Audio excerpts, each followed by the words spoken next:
County Stadium in Milwaukee, Wisconsin for this NFC Central Division battle between the Minnesota Vikings and the Green Bay Packers. A sellout crowd as Minnesota comes in with a one-game edge over both Green Bay and Chicago. And, of course, the Bears play later this afternoon on CBS down in the nation's capital against the Washington Redskins. A spectacular late November afternoon, 45 degrees. The forecast is for the temperature to get no higher than 49 today. Mostly sunny and 60% humidity. A most beautiful November day in Wisconsin. Good afternoon, everybody. I'm Verne Lundquist, and welcome to Milwaukee.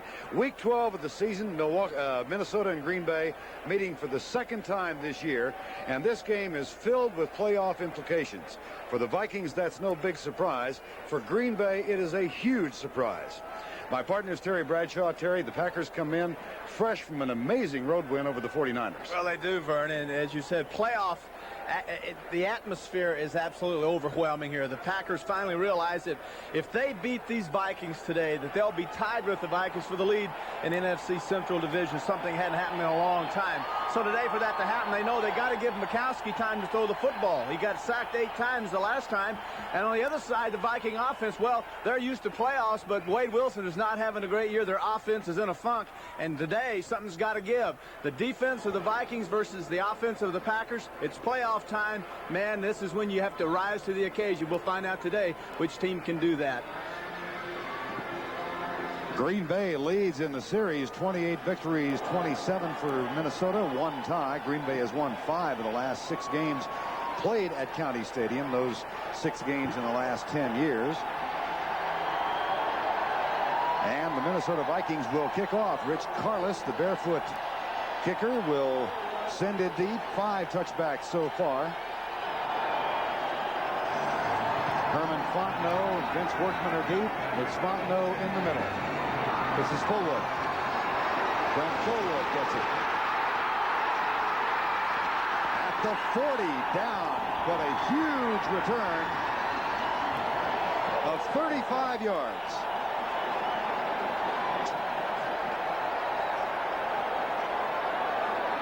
Don Mikowski, playing with bad knees and injured ribs, will start. Leads the league in touchdowns thrown, 15 interceptions. He's also thrown more passes than anyone else. Rutgers, Moran, Bush, Hallstrom, Weingrad. The tight end is Clint Didier because Ed West is inactive. Woodside, Fullwood, Matthews, and Sharp. Jeff Query and Carl Bland come in on passing downs. 1st and 10 from the 40. And off Fullwood. Hit at the line, and then he scoots through for a gain of 3. Tackle is made by Keith Millard. And defensively for Minnesota, Noga, Thomas, Millard, and Dolman. They lead the NFL, of course, in number of sacks. Studwell, Merriweather, and Ray Berry. And the secondary, Lee, Rutland, Curtis, and Browner, Fullington, and McMillan come in on obvious passing downs. And here is the Hippo offense, something new put in for this game. 7 offensive linemen, 2 tight ends, and it goes for a yard or 2. That formation really interesting, Terry. 2 tight ends, a quarterback, a running back, but everybody else was an offensive lineman. That's two extra line you can find and just go down the line of scrimmage. 1, 2, 3, 4, 5, 6, 7 offensive linemen in the football field. It's called the 1.5 formation, or as you said, Vern, the Hippo formation. And finally put this in simply because his offensive team meetings were so boring. Everyone thought they would lose this game. He said, let's throw it in and get something different. That's why the Hippo's in. They call it the 1.5 because the weight equals 1.5 tons. Here's Mikowski. Dances out to the right side, fires it on the line. Caught at the 50 by Herman Fontenot. That may or may not be enough for the first down.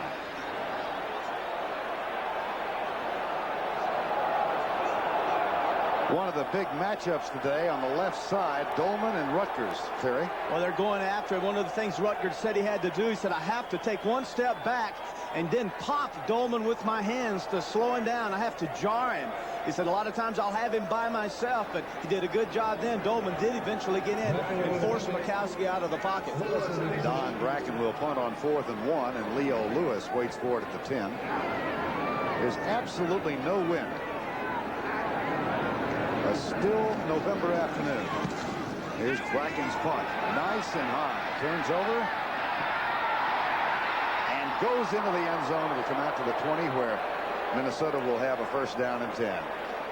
Wade Wilson will be the starting quarterback, and he has been hobbled of late by injuries, a fractured knuckle, but also ineffectiveness. He is 27th in the National Football League in yards per attempt. Up front, Zimmerman, McDaniel, Loudermilk, Kalis, Tim Irwin, and the tight end Steve Jordan. Herschel Walker, who had only 48 yards on the ground last week and 1 catch, joined by Finney, Carter, and Jones, Lewis and Gustafson on obvious passing downs. From the 20, 1st and 10.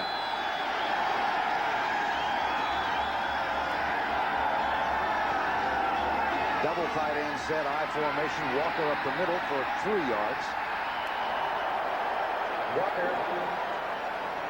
Defensively for the Green Bay Packers. And this is a unit that has given up 341 yards a game. Winter, Nelson, and Brown up front.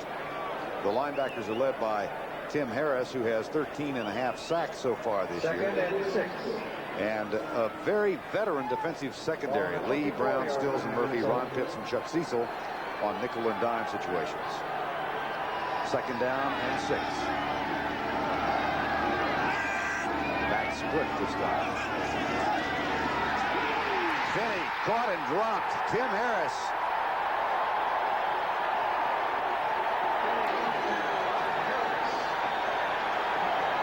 One of the real keys is you have to keep your eye on 97 Harris. He lines up here, he comes back in here, then he shoots straight up the gap. So you have to be aware of where 97 lines up. That time Randall McDaniel, left guard, didn't pay any attention to him, allowed Harris to come straight up the middle. No one touched him, and when you don't touch a man that probably is going to go to the Pro Bowl, means he's one of the best linebackers in the National Football League, Verne. He's going to stop you. 3rd and 9. 3 wide receivers. That's Gustafson in motion. 4-man rush. Wilson left flat for Gustafson. Short of the first down by a foot. He argues his cause, but without a positive result. It'll be 4th down. And this crowd is into it early. Well, we said earlier this is playoff fever, and being in Milwaukee for a couple, I wanted to say Green Bay, but got the Packers here. You get the feeling it's not right. But anyway, walking around this city, everyone's talking about the Packers. The Packers. Talk to the players. It's the Packers. It's playoff time. Jeff Query. See that he's averaged 8.8 yards per return. Bucky Scribner will punt.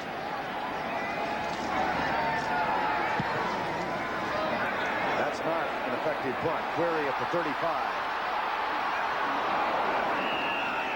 And down at the 41-yard line. Rick Finney hurries down. 37-yard punt. 8 on the return. Green Bay gets it for the 2nd time. The Green Bay Packers are playing in County Stadium in Milwaukee. They play 3 regular season games a year here and 1 preseason game, and that's a lease that was just renewed. This indeed is Wisconsin's team instead of just Green Bay's team, so Milwaukee claims them as their own. You see that a lot in college football. Alabama's first one that comes to mind. I believe maybe this year, the last year, first time ever, the Alabama's going to play in Auburn, but it's a case of Birmingham versus Tuscaloosa, and back and forth. I know in Louisiana, a lot of folks want to have the LSU Tigers come up to Shreveport, kind of share the wealth, I guess you could say. It behooves me to mention that Alabama and Auburn will be seen next Saturday on CBS. It's amazing how you do that. How about that? First down and 10. Green Bay, no score, 10:53 to go, first quarter. Quarterback's up on the line. Mikowski straight drop back. Flips it left side, wide open. Brent Forward. Out of bounds at the 36-yard line.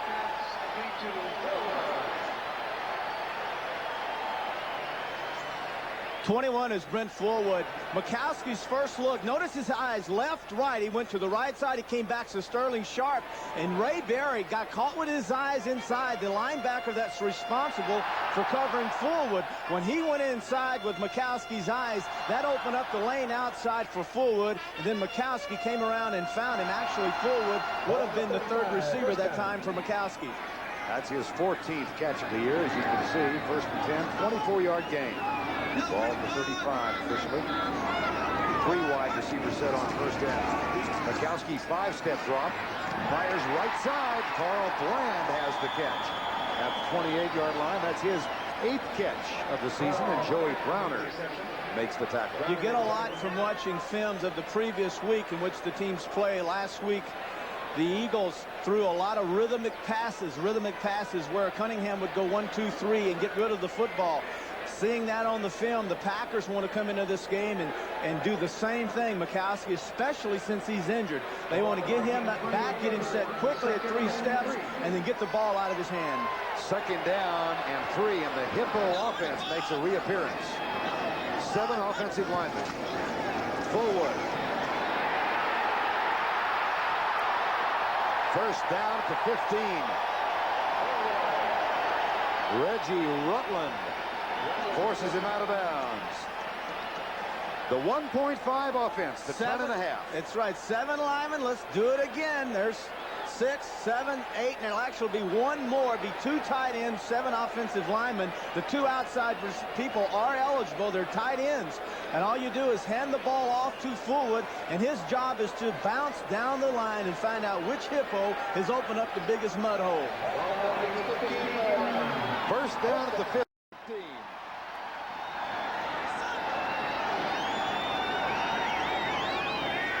No score under 10 minutes to go, first quarter. The audible, Keith Woodside, and Michael Haddock turns backfield. 3-step drop in the corner, man open. Flag thrown on Rutland. I believe it's going to be on Reggie Rutland. Sterling Sharp, the intended receiver. Mikowski keyed Travis Curtis, the free safety, caught him cheating over and up a little bit, saw that, made the audible. The audible was to a quick slant or a quick post to Sharp. And it was Sharp. Offensive pass interference, number 33, 10-yard penalty, replay, first down. Away from the ball, Keith Woodside, as Rutland and Sharp were deep in the end zone, and Keith Woodside got called for it. It's one way to get open. A little push, a little shove, but a good job of reading by Mikowski. Inside the 20 so far this year. The Packers #1 in the league in scoring effectiveness. Just under 69%. There is Lindy Infante. And Don Mikowski, who did not take a snap in practice all week long because of a rib injury. Not the knee, but the rib. Pressure coming from Dolman. Flag is down, and so is Mikowski. And Henry Thomas gets the sack if it stands.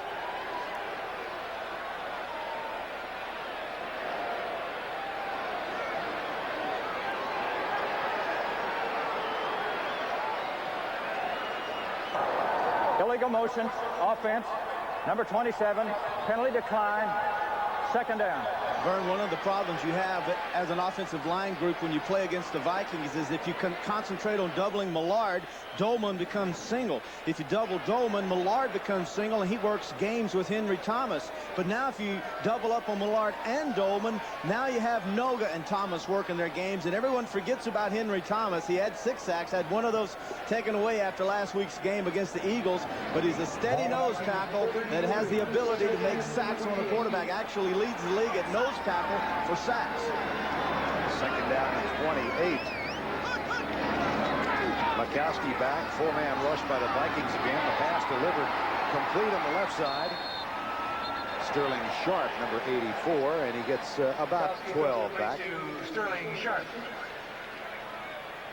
Now, after you make a sack on a quarterback, you get the attention of the offensive line. Now, notice 97 Henry Thomas when he comes inside. Blair Bush, the center, and Ron Holstrom, the right guard. Now he has 2 people on him. So maybe the routine today is whoever makes the sack, we double him the next time, and then we'll slow him down, and we'll just bounce around. It really causes a problem when you have 4 great down linemen like the Vikings have. It's hard to double every one of them. 3rd and 18. Out of the shotgun, Mikowski. No blitz. Mikowski to Herman Fontenot. He's got no blocking support, however, and will be knocked out of bounds after a modest gain of 3 at the 20-yard line, and that'll bring on Chris Jackie, the field goal kicker. The rookie who is 12 of 17 this year, Audrey McMillan, makes the tackle on Fontenot. So what began with such promise with first down at the 15, and the Packers will have to settle for a field goal. And Fonte said he does not want to dictate his offense. He does not want the Vikings to know that they're going to throw. And he said 3rd and 18 we have got to stay out of. Well, you can see why now. 36-yard attempt to break a scoreless tie.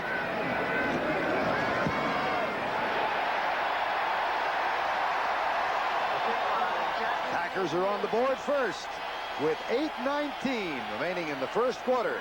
Jackie's 36-yard field goal has given Green Bay a 3-0 edge. There's something you won't see in 27 other stadiums around the league, or 28 around the league. Both teams on the same side. Blair Keel of Green Bay standing there at the 45-yard line, and only 10 yards away, the Viking substitutes. Both teams here on the same side. I guess the only other stadium, Terry, that used to have this is the old Met Stadium in Minneapolis. Yeah, I think they had a lot of policemen at the Met. I don't see any policemen over there. If this thing gets nasty in the fourth quarter, they're going to need to put a wall up between those 2 guys. Herschel Walker, 93-yard kickoff return a week ago. This will be short. And Walker has to dive for it. It slips through. He muffed that. And DJ Dozier gets it. And then, well, watch out. Dozier was doing a little footwork there, a little tap dance. And he got caught at it. Herman Fontenot, 27, got Dozier and gave him a body slam. And the field judge there was looking right. Notice giving him a little words there. Now they've got to walk off to the same sideline together. And Fontenot's got to explain to him that I didn't mean it. Here's Herschel Walker diving for the ball. It was Walker's fumble last week, of course, that set up the go-ahead touchdown and the loss to Philadelphia. And Tim Harris, as he is wont to do often, is urging the crowd on already. Does a little Dexter Manley act, and boy, that is so irritating to so many of these Minnesota Vikings. They bring it up even though the subject is not raised by us. Here's Rick Finney with the toss. He's got Kalis in front, and a nice run by Rick Finney across the 35 to the 37. Prefers running the football inside a trapping game, but it's got involved in receiving, as you can see there. But fullbacks, you normally throw to a fullback in a screen situation. First down in the National Football League, predominantly teams play zone, where they'll drop their linebackers so deep that it allows the quarterback to set up and then drop the ball off to the fullback and set up a nice screen. And that time, an excellent job of executing the screen by Wilson, actually scrambling out, and then Finney with great effort running. See if he got the first down. Yep, did indeed. You'd like to think, Verne, I believe that Snelker would like to be able to control first down against the Packers and get Wilson involved, get his confidence up. Maybe not throw the ball deep, but throw more screens, throw a little play action, quick hooks, quick outs, and get Wade Wilson involved in the offense, pick his confidence level up, and then go downtown with it. So far this year, a predominance of the run over the pass, 56% to 44%. There's Tim Harris again cheering on the crowd. Kirk Loudermilk said he's the one guy I want to try and pay attention to. Now the blitz is threatened. Toss. Walker to the 40-yard line. Brian Noble, number 91, made the tackle. Herschel, of course, his first game with the Vikings came against Green Bay, and that was the game in which he rushed for a high of 148 yards. He's not been close to 100 since then, declining yardage each week, as a matter of fact. And he got that yardage from the I formation, and a lot of people are wondering why not put Walker in the I. Well, one of the problems about Walker is he's a dead blame valuable. He can catch it, he can run it out of the split. That he really causes a problem because you don't know where to play him because he can play so many positions. 2nd down and 8. 3-0. Green Bay leads it. 6:48 to go. Play action. Comes the pressure from Mark Murphy. Wilson delivers. And that's another Minnesota first down as the Vikings cross midfield for the first time. Anthony Carter, who's having a really modest season by his standards. Well, he's been hurt all year. Had a knee, had the hamstring, had the thigh. One of the problems with this offense is that the weapons have been injured. Wade Wilson has been injured. Jordan with the bad ankle, he's been injured.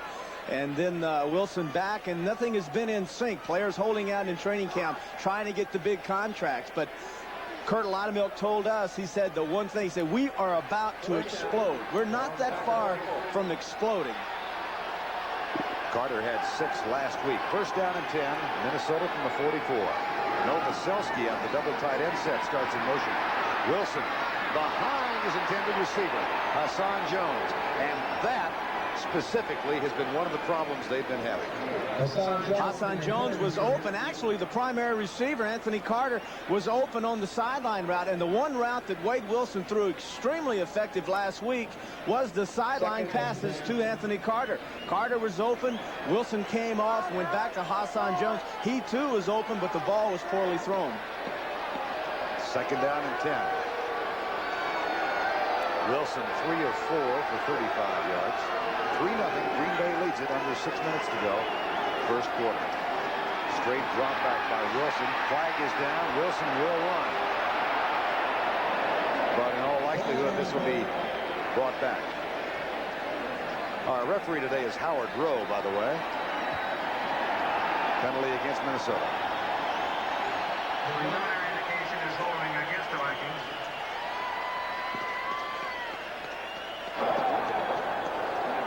Illegal hands to the face. Number 65, offense, 10-yard penalty. 2nd down. Gary Zimmerman, the left tackle. See if you can pick up Zimmerman, 65. There's the shot to the head right there. And on Robert Brown, you can't take your hands and go to the head as an offensive lineman. You can take them and jam them below the neck on the framework, but you cannot attack anyone to the face. If you do that, you're going to get a penalty. 2nd and 20.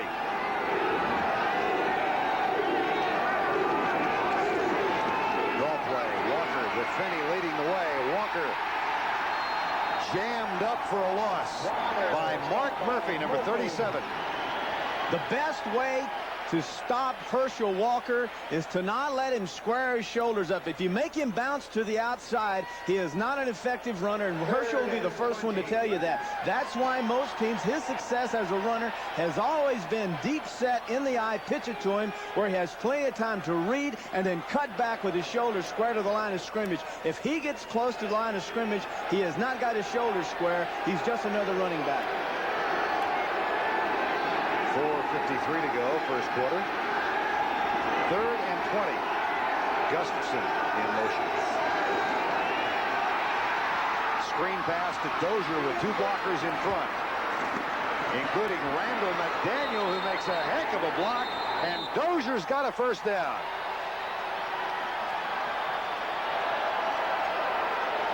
I believe they might have to measure. Yes, 1st down.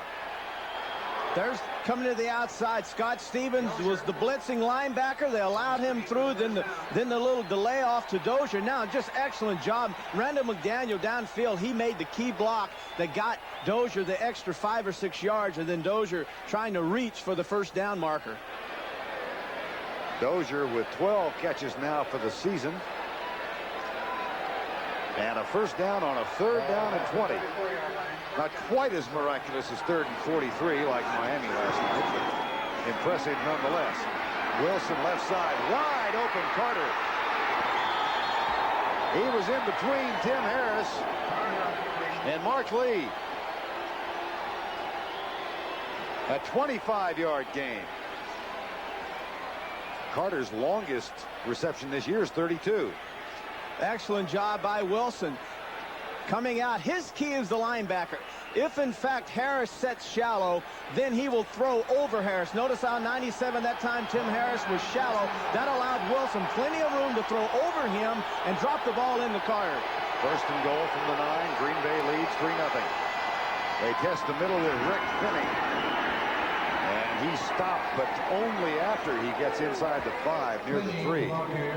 This is fullback running territory, and Finney told us, he said, my pulse rate quickens because I know that this is my down, and this is where I'm going to get the football, and it's power football, and it's up the middle. And he couldn't help but see his eyes swell a little bit when we asked him about running inside the 10-yard line. That's funny. Herschel Walker is acknowledged as a great leaper in this area. Finney said, hey, come on, I can leap. I'm not any good at it, but I can leap. Fullbacks don't leap. Finney, he didn't leap then, and maybe he should have. Stuffed at the 1. Bob Nelson, Robert Brown. Now this is fun. Now you know what happens. Now everyone, including ourselves, we say, hey, this is where we come in and say, play action, get to the outside, have the option, run or throw. But you know why you say that? It's because it's the best thing to do down here. Either give it to Herschel, who can, as Verne said, he's your leaper. He'll leap over him. Or you fake it with Herschel leaping over him and bootleg Wilson outside, who is outstanding as a runner and passer. Third and goal from the 1.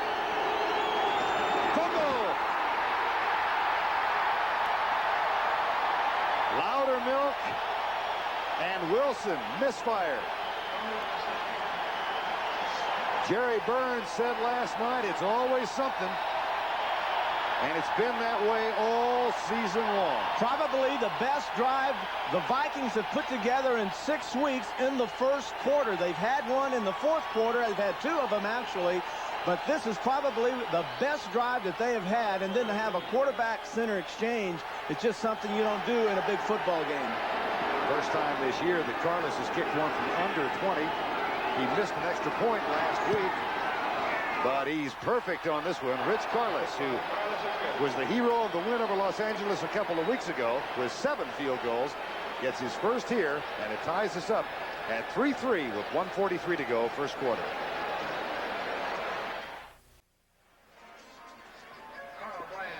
Bob Schnelker, the offensive coordinator of the Minnesota Vikings, whose team just traveled nearly the distance of the field, had a first and goal at the 9, but then had to settle for a 19-yard field goal from Rich Carlos. The play they had on too, Verne, was an action to the outside with Finney leading, and looks like Wilson trying to get out too quickly, actually pulled out too soon.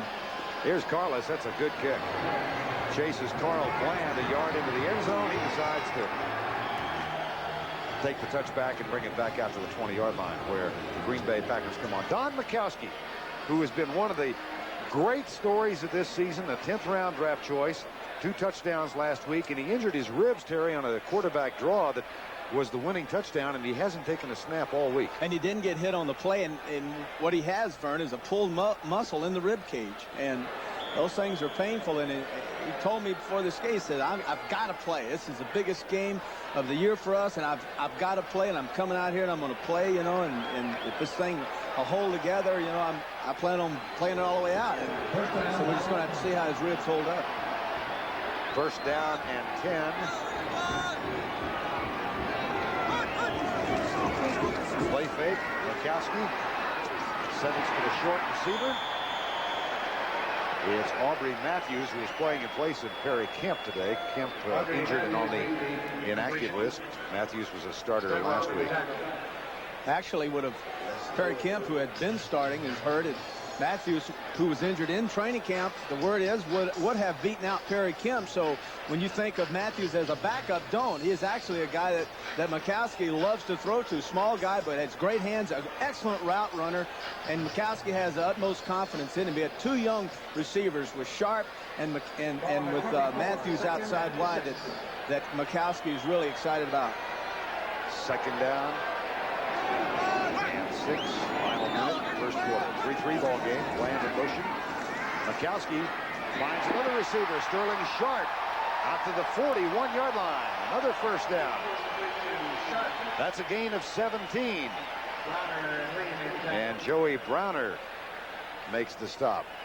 That's a read offense. This offense the Packers run is a read offense. In other words, Sterling Sharp, when he ran that little hook route, he had the option to read the safeties and find out where they're going, feel the pressure of the linebacker, and then either go inside or outside. And it's Mikowski, the quarterback's responsibility. He has to find that and read it to, and then throw the football.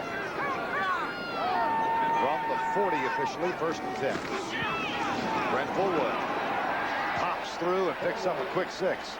Scott Studwell, the 13-year veteran middle linebacker, makes the tackle as we reach the end of the first quarter. It has been a good one. Carlos with a field goal ties up Jackie's field goal. We're at 3-3 at the end of one. Back in a moment.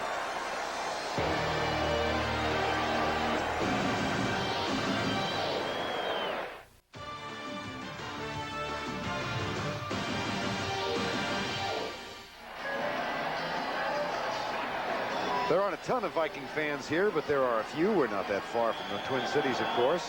And the Vikings tied with the Green Bay Packers 3-3 as we get set for the start of the second quarter. Verne Lundquist and Terry Bradshaw here at County Stadium in Milwaukee. Green Bay 6-5.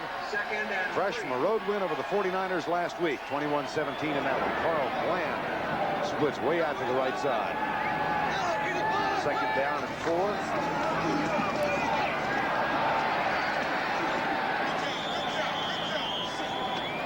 Darrell Fullington, number 29, and Keith Millard gather around Brent Fullwood. That'll bring up third down. The Green Bay Packers and the Minnesota Vikings respectively shine on third down. The Packers offense is first in the league, 48% conversion rate, but look what they're going against. A Viking defensive unit that allows the fewest number of conversions. So a matchup for the best now.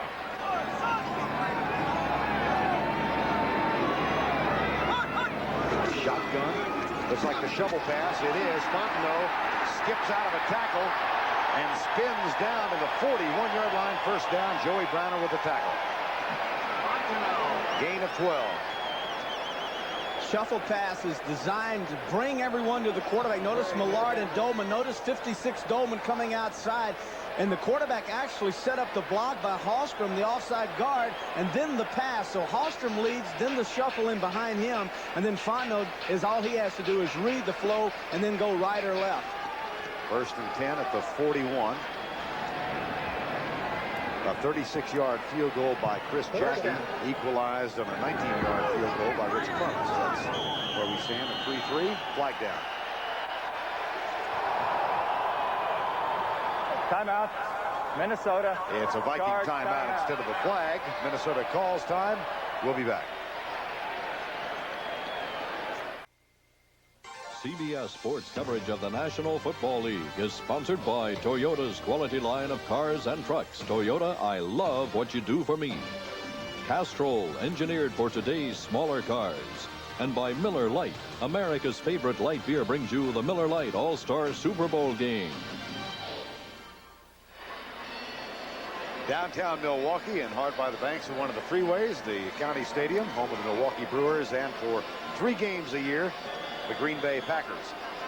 It'll be first down and 10 at the 41, a 3-3 ball game. Verne Lundquist and Terry Bradshaw here. First time these two teams met, a 26-14 Minnesota victory dominated by this Viking defensive unit. They had 8 sacks in that game. Reggie Rutland picked off a couple of interceptions. But thus far, the Packers have moved the ball quite well. Don Mikowski has his backs in the aisle. 1st and 10.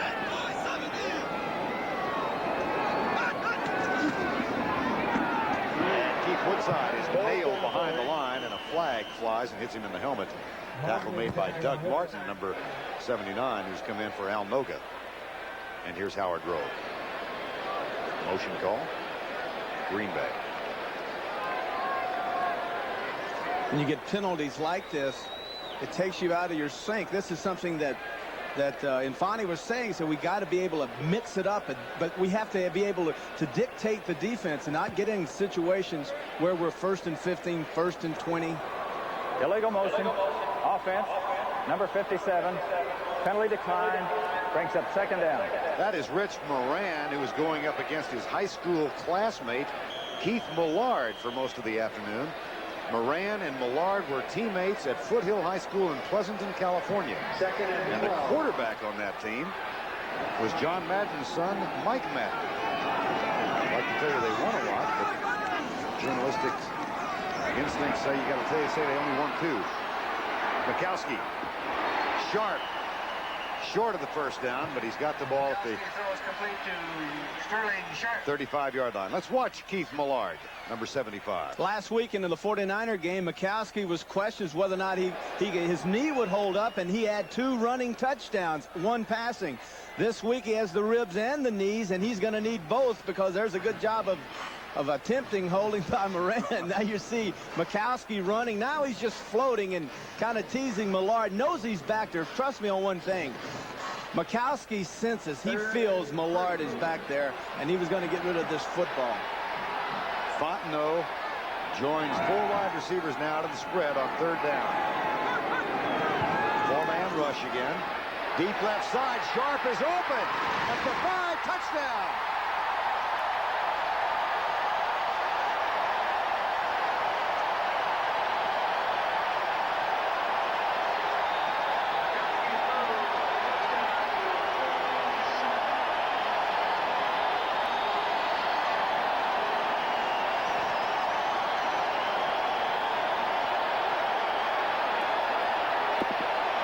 In short yardage situations against an offense that is multiple like the Packers, most teams jump out and play man coverage. And that time, Sharp, only needing 4 yards for the first down, he beats Lee and gets the touchdown. Chris Jackie. It's 10-3. Sterling Sharp's 9th touchdown catch of 1989. All starts with pass protection, but when you have a quick release quarterback throwing quick routes, notice to the outside. Lee goes inside, and now Sharp out there all by himself. Hey, there's nothing fancy about that. I believe there was a mix-up in the coverage as Lee went inside to double the slot man and gave away Sharp. No one on him. Touchdown. This NFL Team Summary is sponsored by Citicorp, because Americans want to succeed, not just survive. Green Bay offense against Minnesota defense. That's what Terry advertised at the top of the show, and that's what we've had. And thus far, the Packer offense has had the better of it. Mikowski hasn't had a pass hit the ground yet, and the Packers lead 10-3. And somewhere up there on press row, somewhere, Lundquist and Bradshaw in something a little less than exotic circumstances here. But we have become much closer friends than we were when we walked in here. That's true. Good to be with you. But yeah, here's the kickoff. DJ Dozier.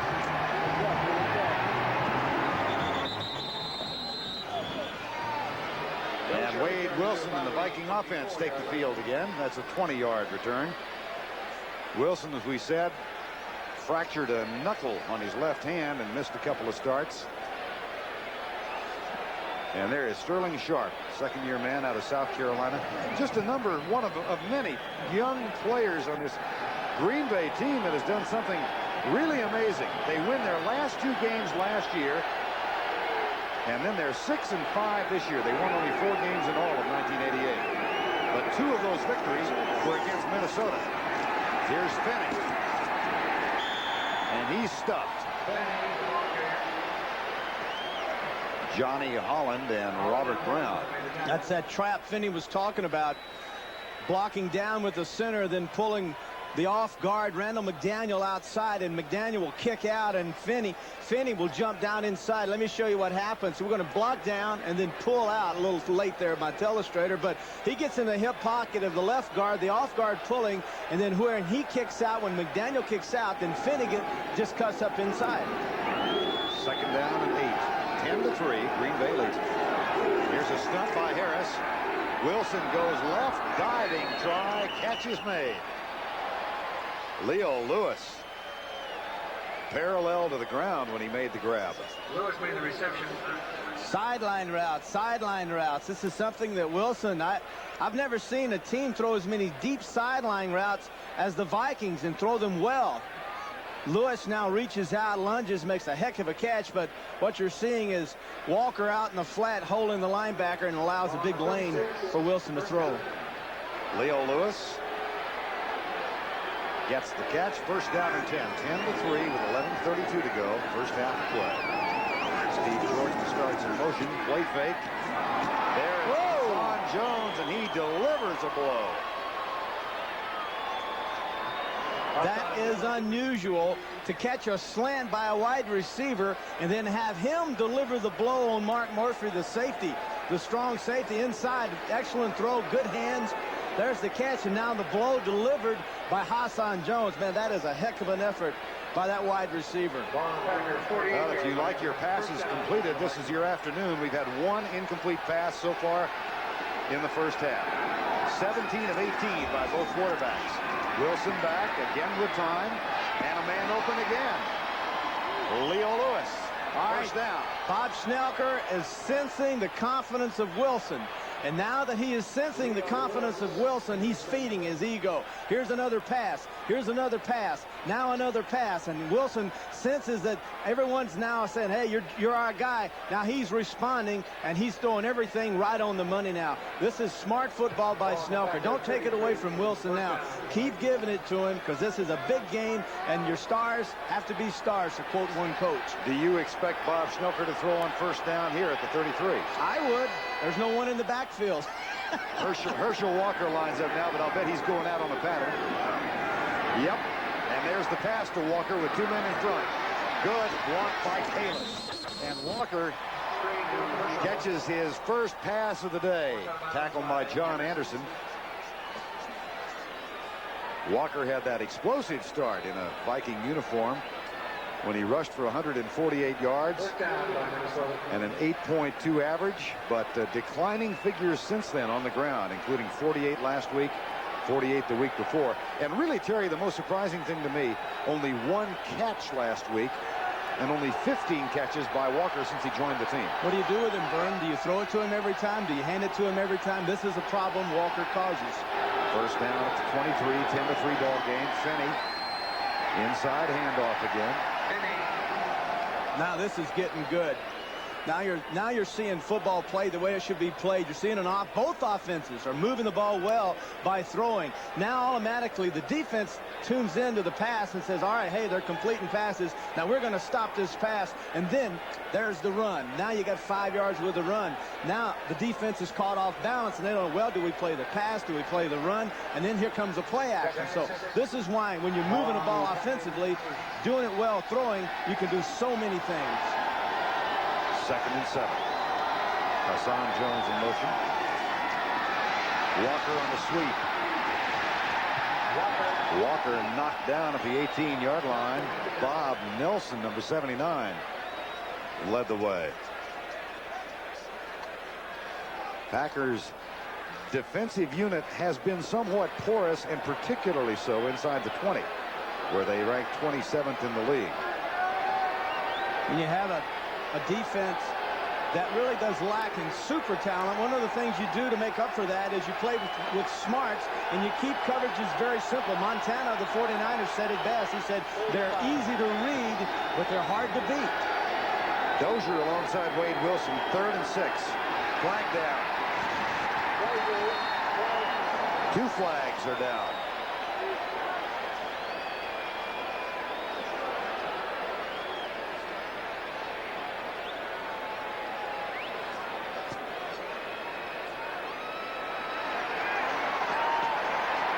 Against the Vikings. Shooting themselves in the foot again. First the illegal motion. Number 69. Offense. Penalty refused. 4th down. It'll be 4th down. The fumble by Wilson on the quarterback exchange, and now a penalty. You know, you just take that gun, keep firing at those toes. Well, and again, Terry, they're inside the 20, and they settle for Carlos, and it was the frustration of having Carlos kick 7 field goals despite the win that led to a lot of the uproar in Minnesota. Here's the kick by Carlos, though. It's good, and Rich Carlos is 2 for 2. That cuts the margin to 4 points. It's a 10-6 Green Bay lead with exactly 9 minutes to go first half. Rich Carlos is 2 for 2. Minnesota 6 points, and now Carlos will kick it off once again. Carl Bland is the deep man of 3 for the Green Bay Packers. Difference in the game now, a touchdown toss, 34 yards. Don Mikowski to Sterling Sharp.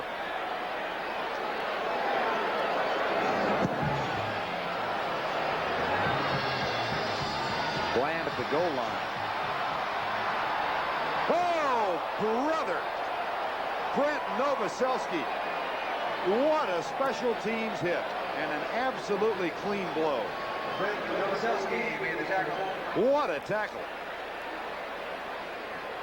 And Carl Bland looked like Bart Connor off the trampoline. Just did a complete somersault. Full extension, too. Full pike position. You're taught to, these are headhunters, and 85 is an L4 or R4. Those are the guys that go after the kickers. But Novoselsky, 85, comes firing underneath and gets Bland right at the ankles. Mikowski, perfect passing thus far. Reggie Rutland not sure about the defense. Now the handoff goes to Herman Fontenot, and he's out to the 18-yard line. Well, we told you a while ago that the benches are adjacent to each other here at Milwaukee County Stadium, and Terry said they need some security over there. Watch what happened after the field goal. Here's Tim Harris once again. Robert Brown trying to quiet him down. And Harris kept up that verbal tirade against somebody in the Minnesota area. There's Harris, who's known for his verbosity as well as his play. Kirk Loudermilk told him, Tim Harris, in a game last year, you know, you belong in the Pro Bowl as a player, but I'll never vote for you because you're such a jerk. That is not the adjective he used, but you get the idea. Pass is complete. Aubrey Matthews. Now let me just complete that story. One of the things that Mikowski has is a great ability to run with the football. He has good speed, not just quick feet, but good speed. And one thing that will frustrate defensive linemen once they penetrate that pocket is now they have to chase and pursue a quarterback as elusive as Mikowski, who has the presence of mind to not only escape, take the left hand and guide his receiver and get him open. Well, just to complete the Harris story from his perspective, in response to what Loudermilk said to him, Tim Harris said, hey, I'm an emotional player.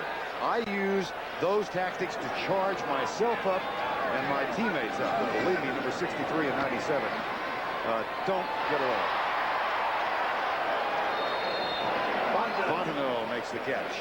Watch the head. You really want to, if you, as a young quarterback, if you really want to know how to play this game and play it at an extremely high level of efficiency, watch the head of Mikowski. It will go left, right, left, throwing the football. He is going through his reads, and he automatically is moving his head around, trying to find the first, second, and third receivers that are coming open. He very seldom, and Reggie Rutland told us it's very seldom, do you ever get a shot at his eyes. You cannot follow his eyes and go to the receiver because he might be setting you up. He'll look right, and then he'll turn and throw to the left. Perfect so far, 12 of 12. Second down and 8. Flag down. Mikowski with a little bit of pressure, but Merriweather pulls up. Sharp has it if the play stands, and it's a first down at the 48. Now let's see. First, the short passes by the Packers. A lot of completions. That slows down the pass rush. And now look what's happening. Mikowski is now going to a 5-step drop, throwing deeper passes. Offside. Number 75. Defense. Decline. First down. Keith Millard, a 16-yard gain after the penalty decline. And let's take a look at Don Mikowski's eyes. Just watch his eyes. This is an offense that the first, second, and third, and all receivers are at. Look downfield. Notice to the right. Down to the. Now he comes back, finds his guy, and fires to the left. Eyes always moving. Head always moving. First down and 10. Mikowski, 13 of 13. Fontenot across the 50 to the 38-yard line. Joey Browner makes the tackle. The Green Bay Packers, as we said, it's a team of the 80s that not many people know much about. Lindy Infanti's in his second year. These guys were candidates for the #1 draft choice a year ago, but on the next to the last game of the year, they knocked off Minnesota here 18-6, then went on the road and beat Phoenix to lose the right to draft Troy Aikman. They took, of course, Tony Mandrich, and then under Infante, 6-5 this year and a win today, and they are tied for the division lead. The hippo formation is in again, and it doesn't work as well as you might have wanted. Not a big mud hole there. He picked the wrong place to splash. He thought he had a hippo over there, and it was only a rhino. It's funny. There's Mandrich, by the way, who is in now, and still a backup to Alan Weingrod at right tackle. But Ken Rutgers told us something interesting. Rutgers, the #1 draft choice, 85, and the starter at left tackle a week ago, Terry. He took Mandrich up to the film room to show him some old 16mm film of Rutgers as a rookie. And to explain to him how he had made training camp and how hard and how he struggled during the regular season, and showed him all the mistakes that he was making to pick up Mandrich and to show him that don't get down, build yourself up, you got a long career here. Third down, they come up short. I found out to be extremely unselfish, because what in effect could happen, which side will Mandrich play? Will he play Weingrad's side, or he very well could play Rutgers' side? So a very unselfish man, Ken Rutgers. Fourth down, and Don Bracken is on the punt. There goes Ken Rutgers. He said he told Tony Mandrich that the only 2 rookie offensive tackles he could recall in this decade who had made immediate impacts were Anthony Munoz and Chris Hinton. And he said, the rest of us, we've struggled. And Tony Mandrich, you're doing the same thing right now. Here's Bracken's punt. Fair catch, Lewis at the 8-yard line.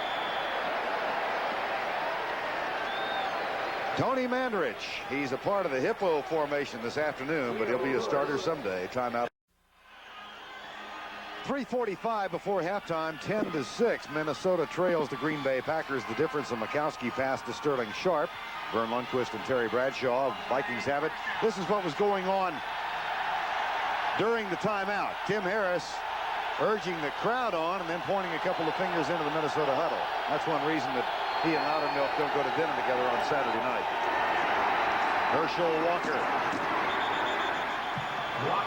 Out of bounds at the 15-yard line. Brian Noble with the tackle. At the conclusion of today's game, we'll select a player of the game from each team. Will be candidates for the National Miller Lite Player of the Week honors. Last week, we selected Tim Irwin, the right tackle of the Minnesota Vikings. Hey, he deserved it. He played a whale of a game, but his center, Kurt Loudermilk, was quick to point out to us that they had a little holding call for him in the film session. But that's right. Trying to get back at us, I guess.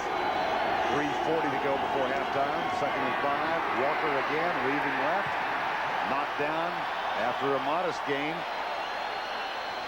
That's Walker's 6th carry for 13 yards. The mixture is a thing you look for in an offense, and we had seen the first couple of drives, the last 2 drives by the Vikings, Verne had been with the pass, and Wilson and his receivers and his offensive line doing a beautiful job. And now we're seeing 2 runs, and I suppose it's because they're backed up, but that's not the case. So you wonder why run now, and why pass.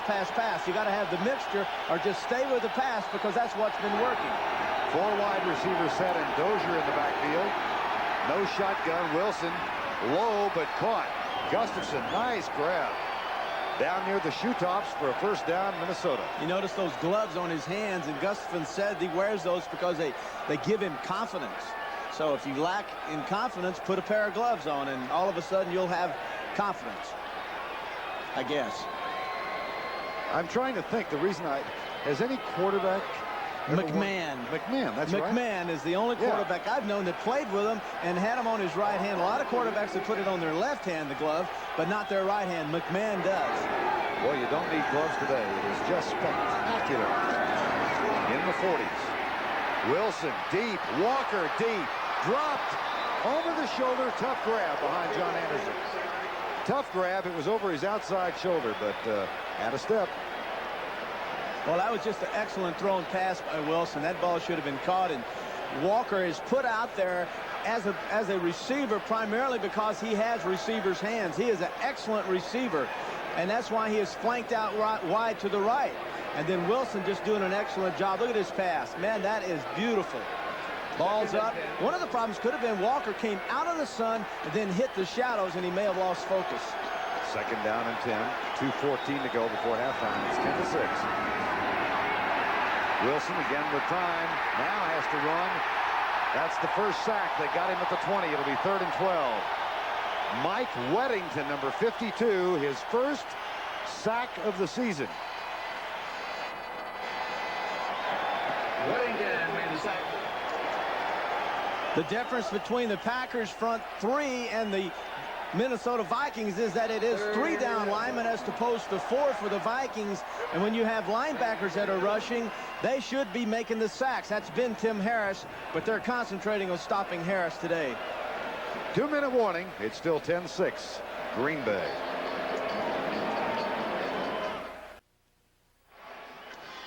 Two minutes remaining in the first half. Vikings down 10-6. They have 2 timeouts left. And 3rd down and 12 now. Wade Wilson 10 of 12 for 138 yards, and he spread those around to 7 different receivers. Jerry Burns hoping to find some offensive spark. They've been in the doldrums for about 5 weeks. From the 21, 3rd and 12. 3-man rush again. Wilson has to settle for DJ Dozier, who's the short receiver. And despite a valiant effort, he's going to come up short. And the crowd will appreciate the defensive effort of the Green Bay Packers. Best official is Dozier.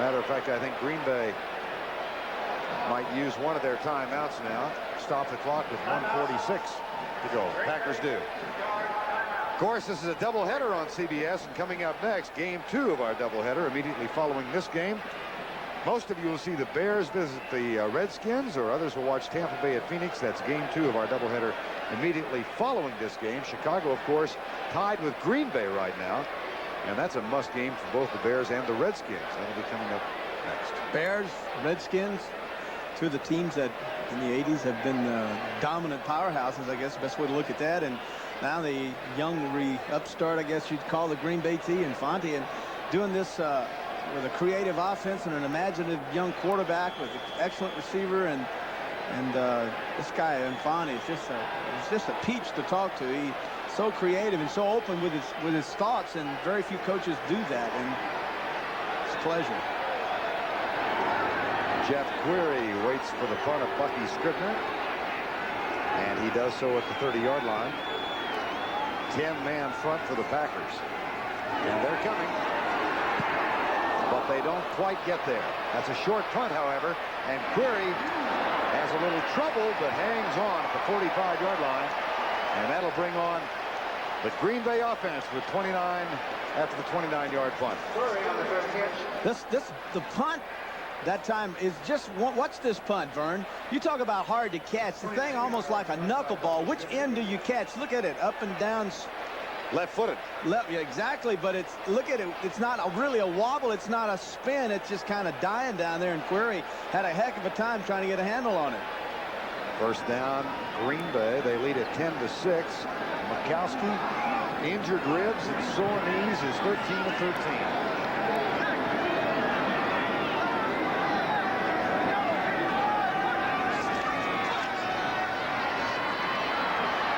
Got the first sack. Dolman was coming. Off balance throw is complete. He can't do anything wrong. Herman Fontenot with 1:27 to go in the half. Man, when you've got it going, you've got it going, and he has it going. He knows he has it going. Plus, his line knows he has it going, and good things happen.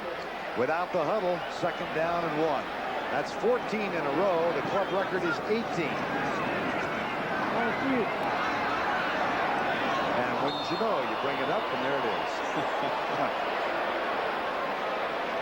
So the string ends for Don Mikowski. The thing I find so fascinating is that Lindy Infante wasn't convinced until 11 o'clock this morning that Mikowski was going to be able to play. Told us last night he hasn't taken a snap all week, and we'll find out in the morning. Well, he wasn't sure if he could play, and there's Anthony Dalewig, the young man out of, I believe, Duke University. Played for Steve Spurrier. Yeah, and he's You know, he's excited about playing, but you're right. Whether or not McCaskey will last this game because of his injury remains to be seen. 3rd and 1. 10-6. Green Bay leads.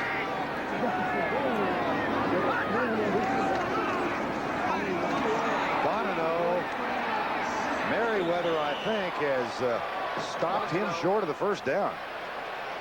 Mike Merriweather. I don't know. Let's see. Interesting here. If indeed the Packers have been stopped, do you go for it? Official timeout for measurement. Do you gamble? Or would you consider it a gamble? Or do you punt back and give it to the Vikings offense and say, let our defense have it?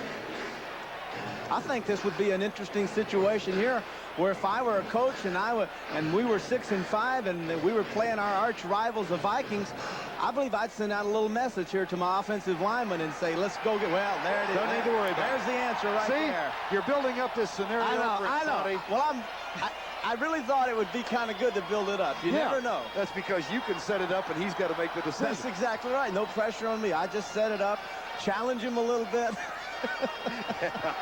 And fly to the next game. Okay, 2-minute offense. Now we'll have some fun. 4 receivers and 1 back. First down and 10 at the 45. 4-man rush. Mikowski starts a new streak. Fontenot gets out of bounds and stops the clock with 33 seconds to go. Audrey McMillan forces him out.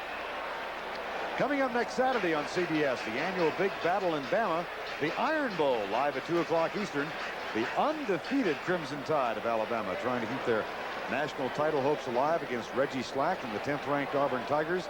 Then at 5:30 Eastern, a CBS Sports exclusive, the presentation of the '89 Heisman Trophy Award, live from New York City's Downtown Athletic Club. It all starts Saturday at 2 o'clock Eastern here on CBS. 2nd down and 4. 10-6. 3-man, 4-man rush again. McCaskey dances to his right, drills it, and the catch is made, and the clock is stopped at the 30-yard line. Don Mikowski was a 10th round draft choice 3 years ago. The 13th quarterback taken in that season. And he said he thought he was going to be among the top 5 quarterbacks going into the year, but he suffered a shoulder problem in the 4th game of his senior season in Virginia. Didn't show well at the combine, so he wasn't really shocked when he went low. Yeah, he was hurt. He was injured. And then got drafted by the Packers, and they were, of course, everyone was talking about get the first draft choice, get Aikman. Now Mikowski is talking about Pro Bowl. People are going to vote him into the Pro Bowl. So now he is one of the elite quarterbacks in the National Football League. Back to throw. Incomplete. It'll be 2nd down, and the clock shows 22 seconds left. Interesting, Terry. Mikowski now really his first full season as a starter. 16 of 18, 174. He's already got 5 games of over 300 yards this season. And you had to wait a little while before you got your first 300 yards. I think I have my first 300-yard game in my 10th year. 10th year? 10th year. And I never had a 400-yard game, so I'm sure he'll do that. And I was talking to him earlier, and he wanted to play so bad today. He wants to finish out this season because his contract is up at the end of the year, so maybe he'll become one of those young millionaire quarterbacks. Nice timing. No kidding. Screen pass right. Shoe-top catch. Fontenot. And that stops the clock at the 28-yard line. 17 seconds to go. Coming up at halftime, Brendan Irv with all the scores, highlights, and the latest information, and the story of the Giants' Carl Nelson and his courageous battle against Hodgkin's disease. That's coming up at halftime. We're 17 seconds away. And, of course, a doubleheader for you today. Most of the country will watch Chicago and Washington next. Others will see Tampa and Phoenix. And that Chicago-Washington game of major interest in this part of the country. This is a good time now. 3rd and 7, Verne, for Mikowski. Try with limited second. Now this would be the time to try to hit it into the end zone. Quarterback draw. And that will set up the field goal. They can stop the clock at the 23-yard line. It'll be a 40-yard effort for Chris Jackie. And the Packers use one of their 2 timeouts left to stop the clock with 10 seconds to go.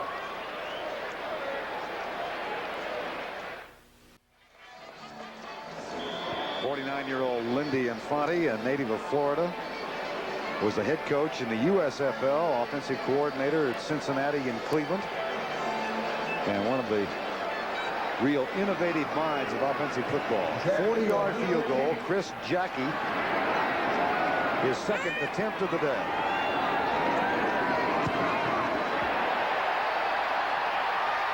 No good. Wide right.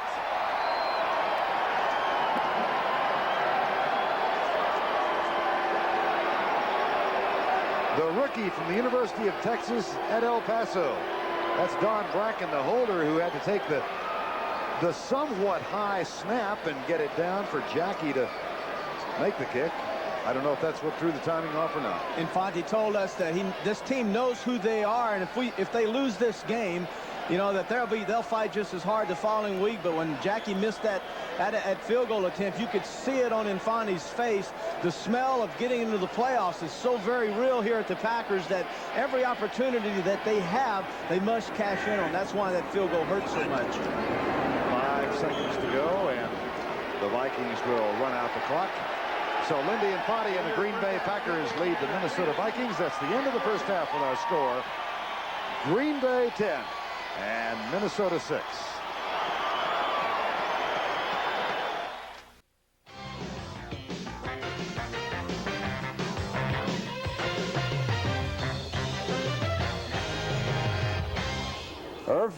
Don Mikowski holding together pretty well for an injured quarterback. I guess so. 16 for 18, 174 yards. What pain? Where is it? all roads point to County Stadium in Milwaukee, because each year the Green Bay Packers, as those of you in that area know, play 3 games there. And today, Wade Wilson fumbled the snap. This stopped the Viking drive. They went for the field goal. On the sidelines, Jerry Burns was saying, Bob Schnucker is still my offensive coordinator. Don Mikowski here to Sterling Sharp. 34-yard touchdown, and the Pack moved ahead. And what's with this guy, Tim Harris, Herb? Well, Tim Harris claims that he talks a lot to motivate himself. He also oftentimes gets in arguments with opposing players. He had a few words there with the Vikings. 10-6 right now, the Packers are lead. The Cincinnati Bengals had kicked a field goal seconds ago, and it was taken away. So the Bills are still shutting them out. Thurman Thomas goes over 1,000 yards for the season now in the AFC. Down in Miami, folks, this is a monsoon, and 28 points have been put on the board in one of the heaviest rainstorms we've ever seen in pro football. Steelers 14, Dolphins 14 right now. Kansas City and Houston, 11 penalties against the Oilers, 1 sideline brawl touched off by Warren Moon, and of course in the second game we'll bring you highlights of the AFC. Atlanta and the Jets winless at home, Falcons winless on the road. Jets were favored by 2 points today. And Johnny Hector plunging in for a 1-yard touchdown. I got to tell you, though, what really makes Joe Walton a better coach is to have Al Toon healthier. Boy, he makes a great move here. Runs a quick post from about the 15-yard line, beating our rookie Deion Sanders to a touchdown. Oh, they lit him up close to Broadway today. Huh? So. All right, San Diego and Indianapolis right now, and it is 3-0. The Chargers are stopping the Colts. And we will continue right after these messages from your local stations.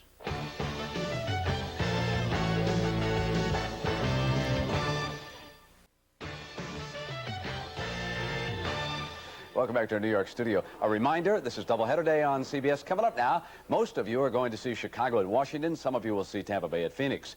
Now, the NFC East leading 9-2 Giants play in San Francisco on Monday night.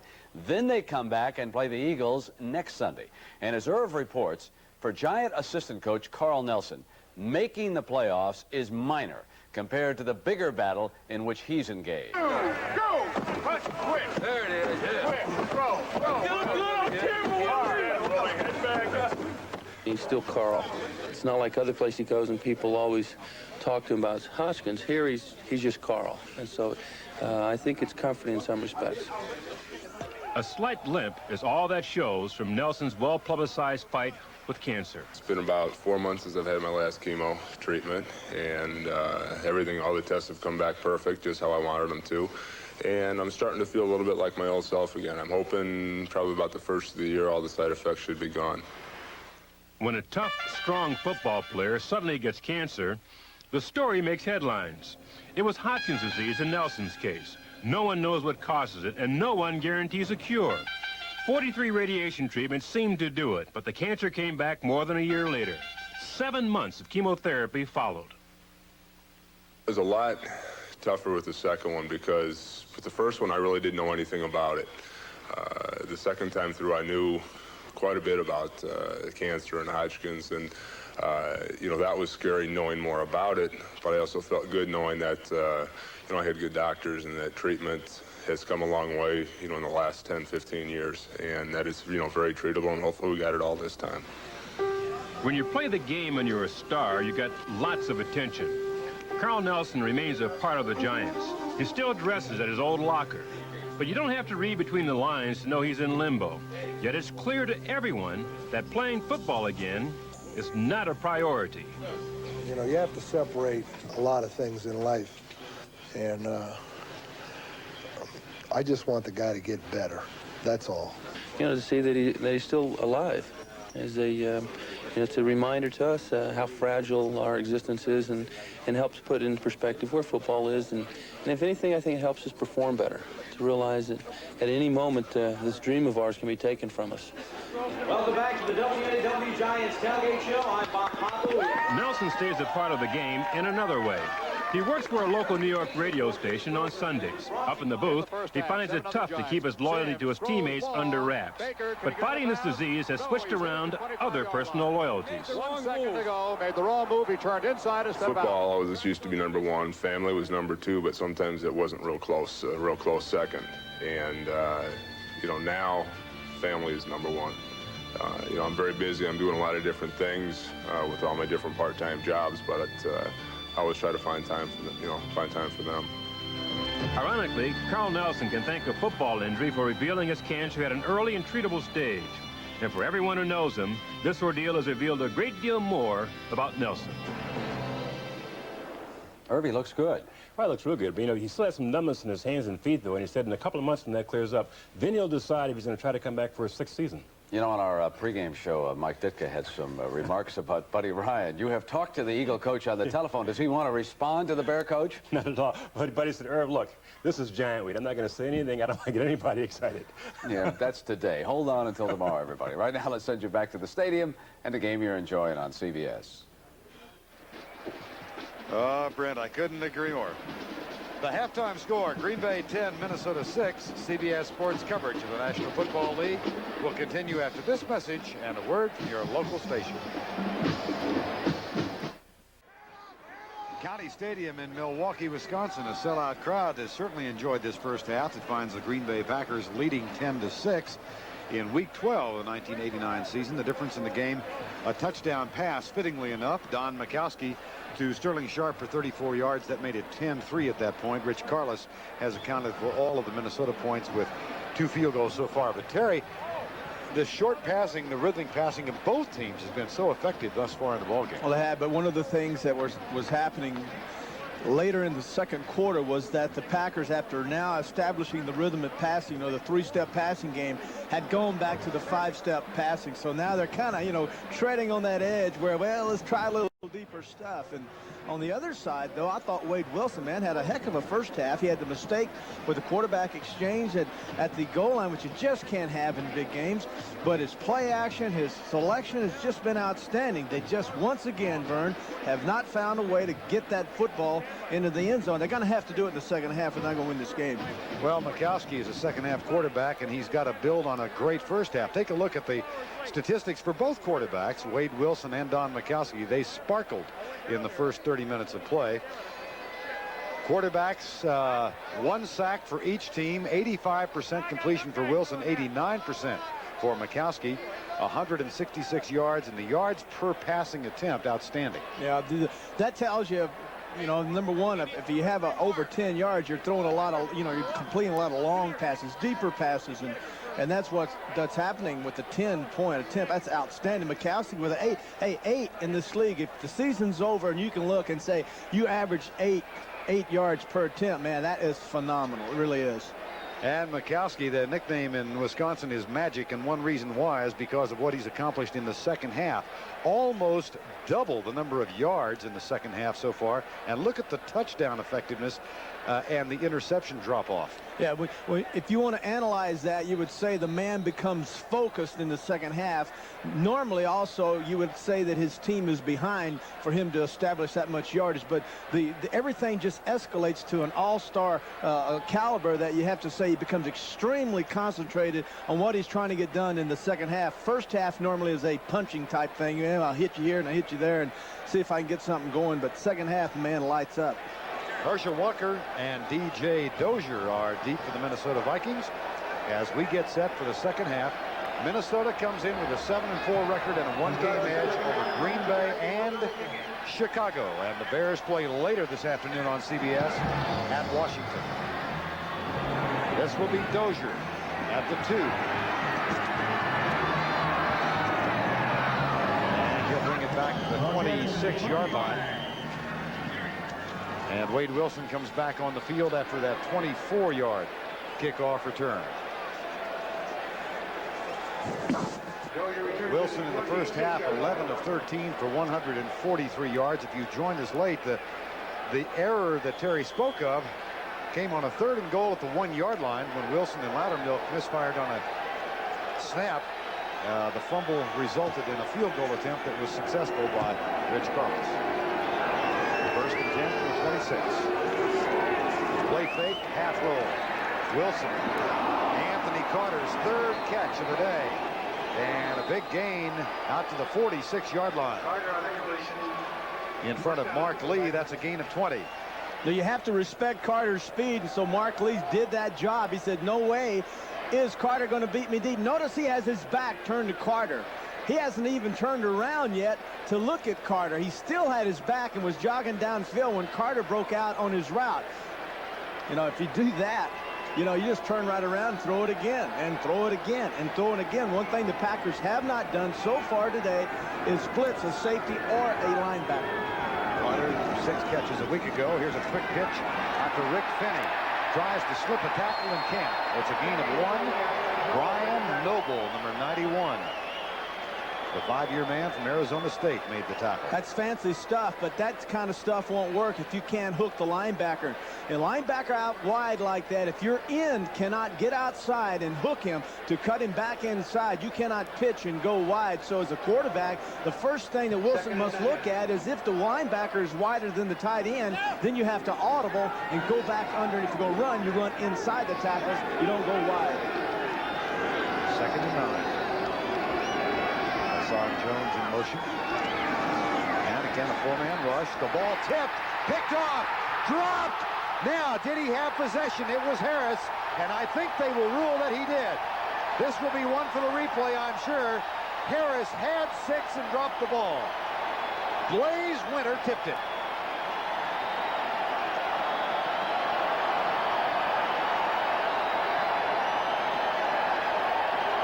The real key in throwing the football is once you realize the quarterback is going to throw and you cannot get to him, such as Blaze Winter 68, he could not get to Wilson. He was blocked. Excellent job by Irwin, but he went up and jumped and knocked it back. Now Harris grabs the ball, starts running with it, and fumbles the football. The key here is possession. Did he have possession? Right side of his screen. Notice Irwin doing a good job on Winter, but Winter, realizing he couldn't get in, Verne, jumped up at the last minute, knocked it down. And now, did Harris have possession? No. No, he did not. Let's look at this again. If you look, notice again, there's Harris in the air. Okay, 2 feet. Does he establish both feet down? No. Left foot now, right foot, no. Ball still going out, no. Still doesn't have it. He's running, but he doesn't have control. They'll give this ball back to Minnesota. Royal Cathcart is the replay official. Tim Harris had 6 and knew it. Yeah, he knew it. He also knew that might get him in the Pro Bowl, and that might make Loudermilk not think he's a jerk. We have a reversal. Replay official designates incomplete. 3rd down, 9 yards to go. No possession is the interpretation by Royal Cathcart, the replay official. And I think justly so. Absolutely. That's where the replay comes into effect. That's where it's done right. And no, there's no disputing that. That ball was never in control by Harris, and so therefore rightly it should be the Vikings ball. 4 wide receiver set on 3rd and 9. Brian Noble hurries onto the field, and Green Bay might be forced to take a timeout. Let's see. There's some kind of a... Yep. What happened was Tim Harris called a timeout, and the players didn't want him to call timeout, but it was too late. The back judge saw it, called timeout, trying to get Brian Noble on the football field. Tim Harris still in agony and called timeout after he misfired on what was a certain 6. Gloves hurt him there? I think so. I think the gloves had something to do with it, because it's only natural that it's easier to catch something, I think, with your skin than it is with some artificial covering. But that, also his fingers are taped underneath the gloves. And then the other thing, he just got excited. He got carried away with something great that was going to happen to him, and therefore didn't concentrate on, first of all, catching the football. 3rd and 9. 10-6, Green Bay. Blitz coming for one of the few times today, and Leo Lewis with a great adjustment. And makes the catch in between Ron Pitts and Ken Still. I want to say one thing. As great as that catch was, and it was a beauty, the pass was thrown at least 2.5 seconds before Lewis ever makes this break right there. That ball is already in the air. Wilson did a heck of a job noticing Burnell Dent coming around on the blitz, knew he wouldn't have enough time, and had to anticipate where Lewis would end up, and threw just what is a heck of a throw. That's a gain of 26, and Lewis's 3rd catch today. First down at the 28. Rick Finney barges inside the 25. Well, mark the time, the opening of the 3rd quarter, when Tim Harris could have gone with a touchdown. And instead, the play is overruled by the replay official. Then Leo Lewis makes a 26-yard grab on 3rd and 9. And now the Vikings are threatening, but they're getting dangerous close to what for them is a foreign zone inside the 20. Yeah, you're exactly right. And you know, as a player, you know that this is not where you're playing well. You know that you're not good inside the 20. But something's got to change. Whether it changes now, the quarterback Wilson, he's the guy that can make it happen. 2nd and 5. Short setup and the pass to the right side. Novoselsky, the tight end. Brent Novoselsky, that's only his 2nd catch of the year. So we're going to seldom utilized receivers now in Novoselsky and Leo Lewis. Yes, and why not? Because the computer says they don't catch many passes. And your defensive coordinators look at the computer printout, and it says, well, here, look at Lewis. He doesn't do anything. And Novoselsky, he doesn't do anything. We won't worry about these guys on 1st and 2nd down. We'll concentrate on Carter and Gustafson and guys like this, Hassan Jones. 3rd time the Vikings have been inside the 20. They've had to settle for 2 field goals so far. Rick Finney gets a block from Herschel Walker as he comes right. And is down near the 11-yard line. Rick Finney out of Snohomish, Washington. Once again, this is the trap that Finney loves to work. Notice the offside. That's Grant McDaniel. He'll pull. There's a block back. There's a block back. And then Finney steps and gets in the guard's hip and then follows his block. As McDaniel kicks out, then Finney goes inside. There's the kick out, and there's the stop. And then inside running. Actually, Finney that time got a little bit too far. Got too even with McDaniel and slowed him down on his cutback. 2nd and 5. 11:44 to go. 3rd quarter. Jordan starts in motion. Walker up the middle.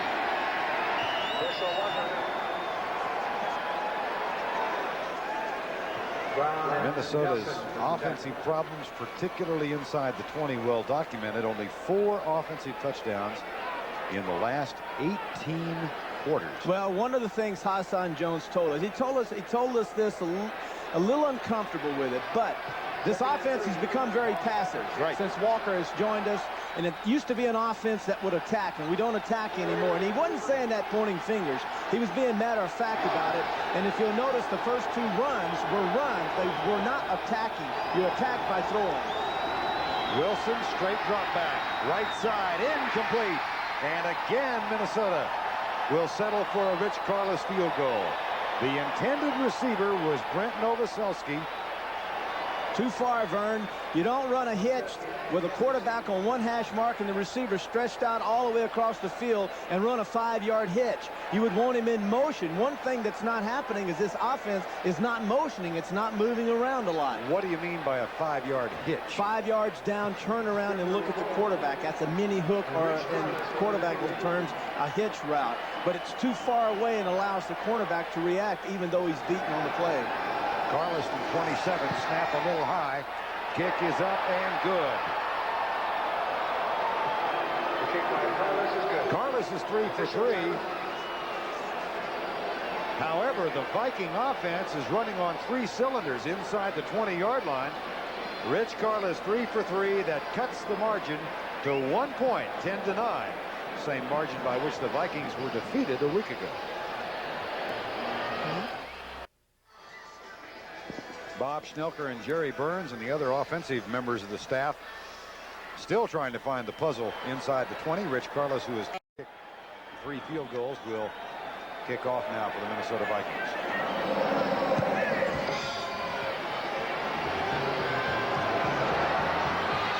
Deep Woodside.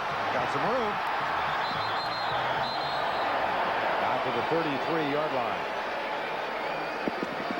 This is just the first of 2 games on CBS this afternoon. Game number 2 of our doubleheader. Most of you will watch the Chicago Bears and the Washington Redskins. Others will see Tampa Bay at Phoenix.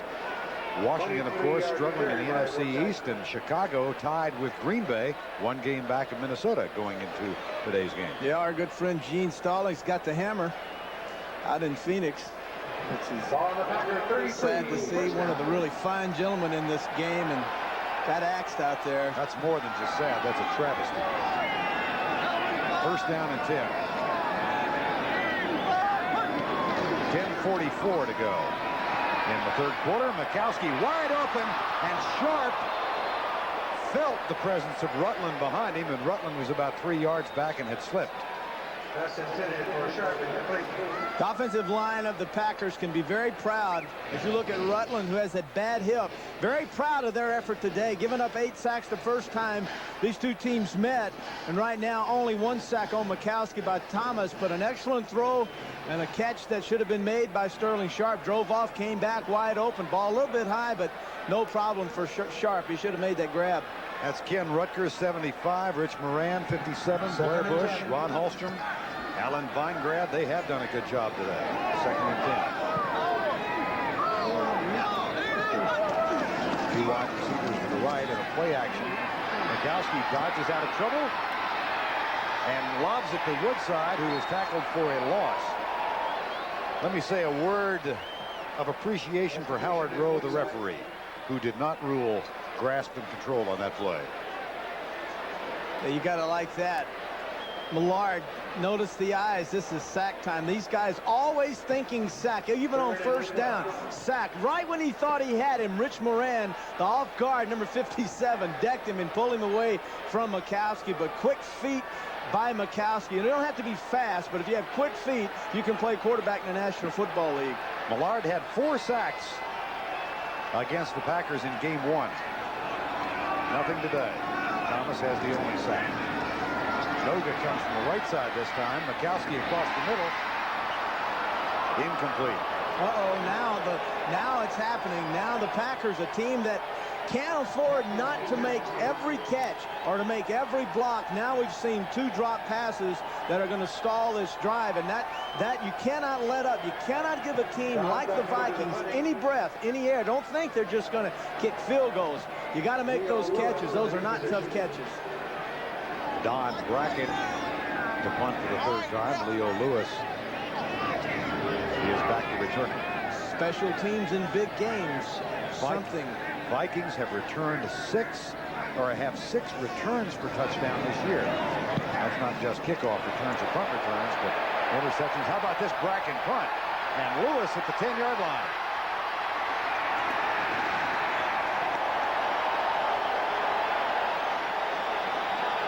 "59 yards for Don Bracken." It's 10-9 Green Bay. 9:30 to go, 3rd quarter. 10-9 Green Bay holds on to the lead. Tim Harris dropped what would have been a interception return for a touchdown on the last series.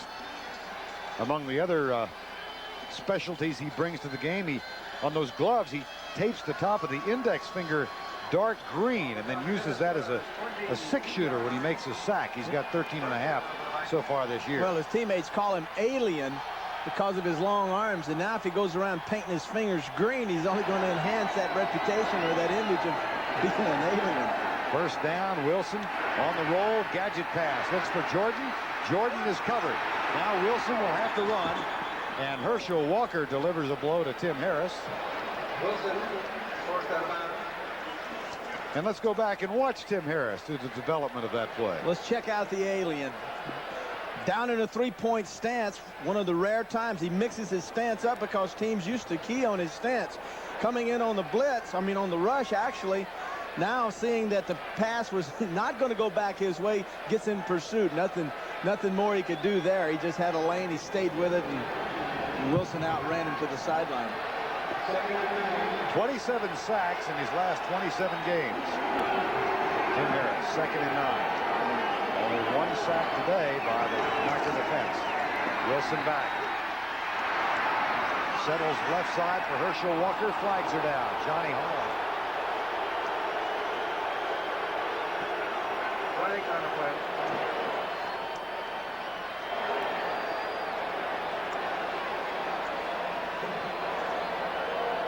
Pass interference against the Packers. Pass interference on a defense, number 50, first down. That is Johnny Holland, who was covering Herschel Walker out of the backfield. 1st and 10. Well, you saw the gadget effort by the Vikings. That was uncalled for. You don't need gadgets unless you're just, well, desperate. You do desperate stuff inside the 20, but the sideline routes and the little play actions that Wilson's been using been so effective in the first half. Hassan Jones, slant pattern, tipped. John Anderson, the 12-year man out of Michigan. Classic example once again of a linebacker, 59 Anderson. Notice that he'll come over. Notice he reads the line. The quarterback now throws his hands up high. Anderson simply read Wilson, followed his eyes and got in the throwing lane and then knocked the ball down. Nothing special, just by a linebacker looking at the quarterback's eyes. 2nd and 10. 10-9. Green Bay leads. Blitz. Murphy was coming on a safety blitz. Wilson to Steve Jordan, the tight end. All the way to the 46-yard line of the Green Bay Packers, a 26-yard gain. One of the really nice things about this call by Wilson is that the safety blitz came from his right side. He rolled to his left side. 37, Murphy, the strong safety, will come in here and chase. Now Wilson will get out, and then he'll move the pocket to the left, set up and catch Jordan down on the crossing route. There's Walker come over, little play action, sets up, plenty of time to throw, but the movement away from the strong safety blitz gave enough time for Wilson to throw the football. Ball at the 46, 1st and 10, 9:06 to go, 3rd quarter. Toss, pitch back to Wilson, who's being chased by Harris. Fumble, and the ball is ruled down. Herschel Walker picked it up, but here come the 6-shooters. And they are aimed in the direction of the Minnesota Viking bench. Gadget passes tell me that this football team is absolutely panicked and desperate to get on the scoreboard, and they'll do anything in the world to do that. This is a gadget. Fake toss up into the line. Herschel Walker turns around, throws it back to the quarterback, hoping, praying for a miracle, anything right now to try to get this offense into the end zone. Harris would have none of that and sacked Wilson. 2nd and 17, 10-9, Green Bay.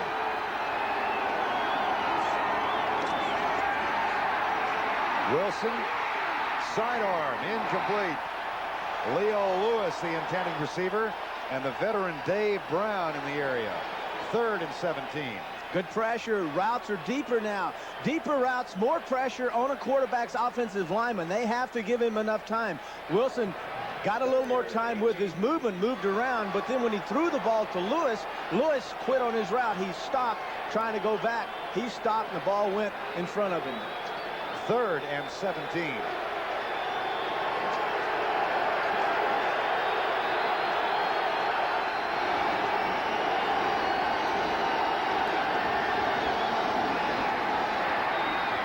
Hassan Jones to the 45, out of bounds. Far short of the first down at the 43-yard line. Mark Lee forced it out. Hassan Jones, the junk receiver. He told us, I'm the guy that catches all the junk. That time Wilson, seeing the junk man break out early, went ahead and took the little 4-yard out. Didn't show enough patience and allow the routes to develop that were going to pick up the first down. A little bit of panic on behalf of Wilson. Said, I see you, Jones. Here's the ball. I'm going to give up on everyone else. Jeff Query, the rookie out of Milliken, is back to return the punt at the 10-yard line.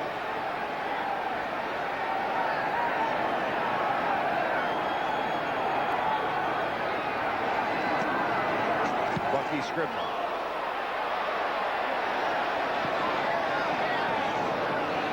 That's an excellent bunt by Scribner, and it's down at the 9-yard line.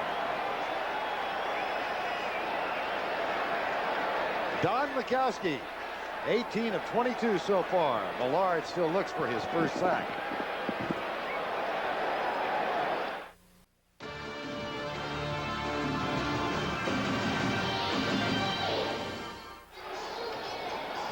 County Stadium in Milwaukee, Wisconsin, where the Green Bay Packers are trying to earn a tie with Minnesota for the NFC Central Division lead. They lead in this game 10-9. A victory would tie them with 7-5 records, and they've got a first down now at their own 9-yard line.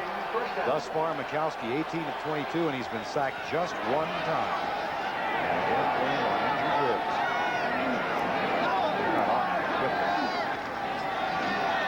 Mikowski goes deep right side. The adjustment made. It's picked off. Intercepted by Joey Browner.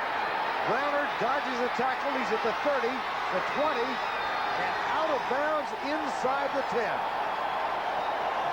It was the pressure of Henry Thomas and the coverage of Joey Browner, who gets his 4th interception of the year. There's a little bit of panic on behalf of Mikowski.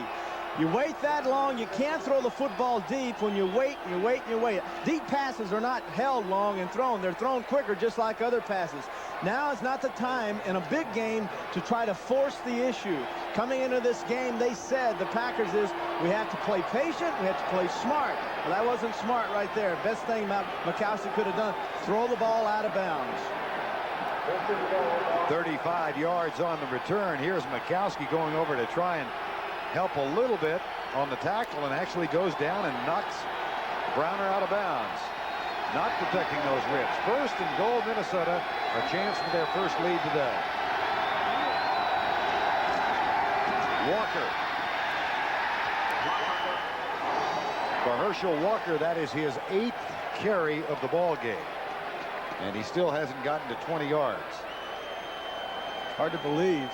When you look at Browner, made that excellent catch. He's had some contract problems with the Vikings, and it's amazing how players in this age, with the money situation being as really extravagant as it is, that they are able to concentrate. These players like Brown are able to concentrate and play at such a high level even while they're having problems with their contracts. 10-9, Green Bay, 7:20 to go, 3rd quarter. Toss to Herschel Walker with Finney in front. Touchdown, Minnesota.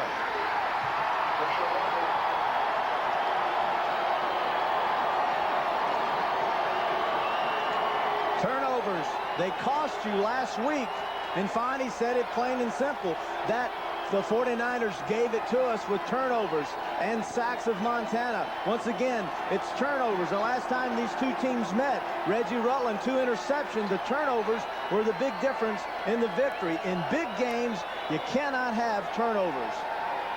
Green Bay -5 in turnovers for the year, and they turned over that big one. Herschel Walker gets his 3rd rushing touchdown of the season for Minnesota. The extra point is good. Walker gets the touchdown behind Rick Finney's block, and Joey Browner set it up with a 35-yard interception return. Let's take a look at the standings beginning today in the NFC Central Division. The Vikings on top, 7-4. Green Bay and Chicago share second place. Minnesota, of course, has 3 of its final 4 games at home, including a date with Chicago. Green Bay has to go on the road for 3 of its final 4. And coming up next, the Chicago Bears. For most of you around the country, they take on the Washington Redskins at RFK. Chicago comes in with a 6-5 record in this division. Washington struggling to get in the playoff hunt, and others of you will watch Tampa Bay and Phoenix. Walker now 9 carries for 24 yards.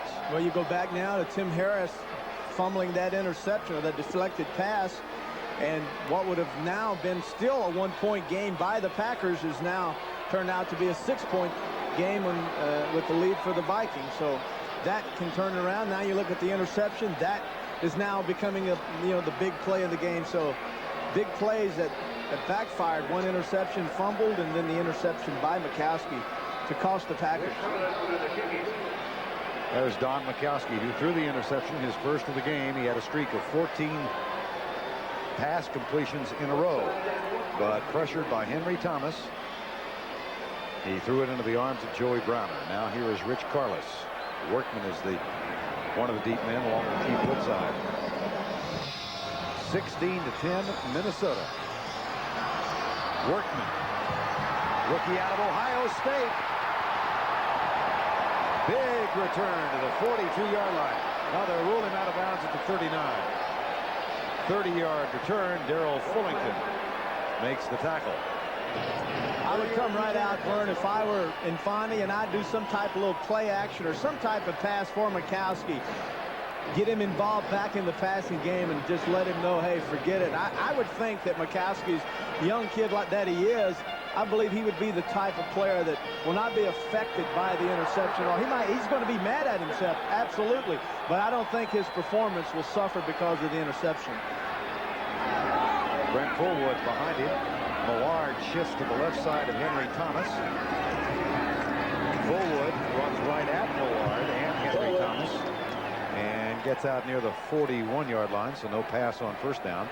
See what they've got in mind on second. Interesting offense that this man runs. Actually, he developed this offense by watching the films of the San Diego Chargers when he was in Cincinnati and was going to get fired. He had one more. He got another year, but he was looking at the films of the Chargers and watching Kevin Winslow and wondering how he got open, and actually designed this offense by watching Kevin Winslow and actually had it figured out wrong. It was an accident that this offense even evolved. The Hippo offense has made an appearance again on second down.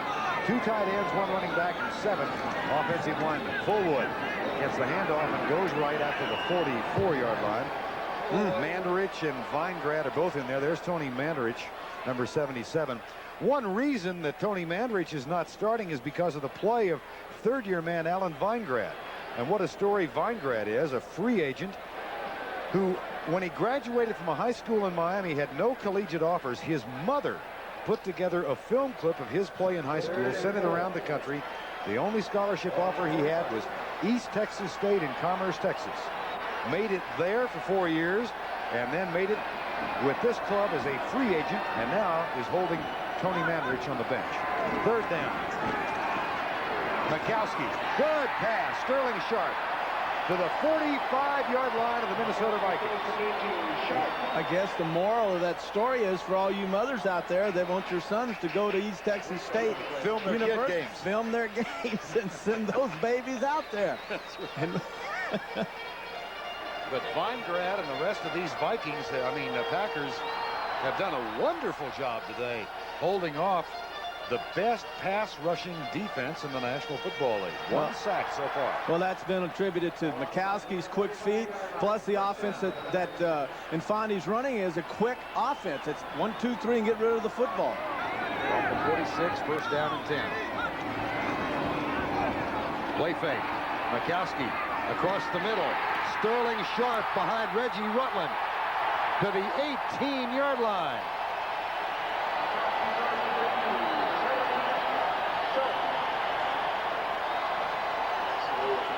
There is an injured Viking down as well. That is 6 pass catches for Sterling Sharp. and he becomes the first receiver this year to catch more than 100 yards in passes against the Minnesota Vikings. I believe that's Carl Lee that is down, Verne. I love crossing routes. It was my favorite route, but Carl Lee actually is trailing. Notice as he comes inside, he is picked by Travis Curtis, the weak safety. He is chasing Matthews 88, and then the pick, a natural deep pick, not a set pick, but where actually Travis Curtis picked off Carl Lee. That enabled Sterling Sharp to come wide open and for Mikowski to get in the football. Watch it from the end zone view, Terry. 49 is Travis Curtis. That's your weak safety. Now he'll pick his man up, and now he'll go up and pick him up. Now he's crossing. There's his crossing man, Sharp. He picks him up, but then all of a sudden he runs into Lee and knocks Carl Lee down, knocks him off his man. Sharp's wide open. Lee up now. There's Travis Curtis and Carl Lee.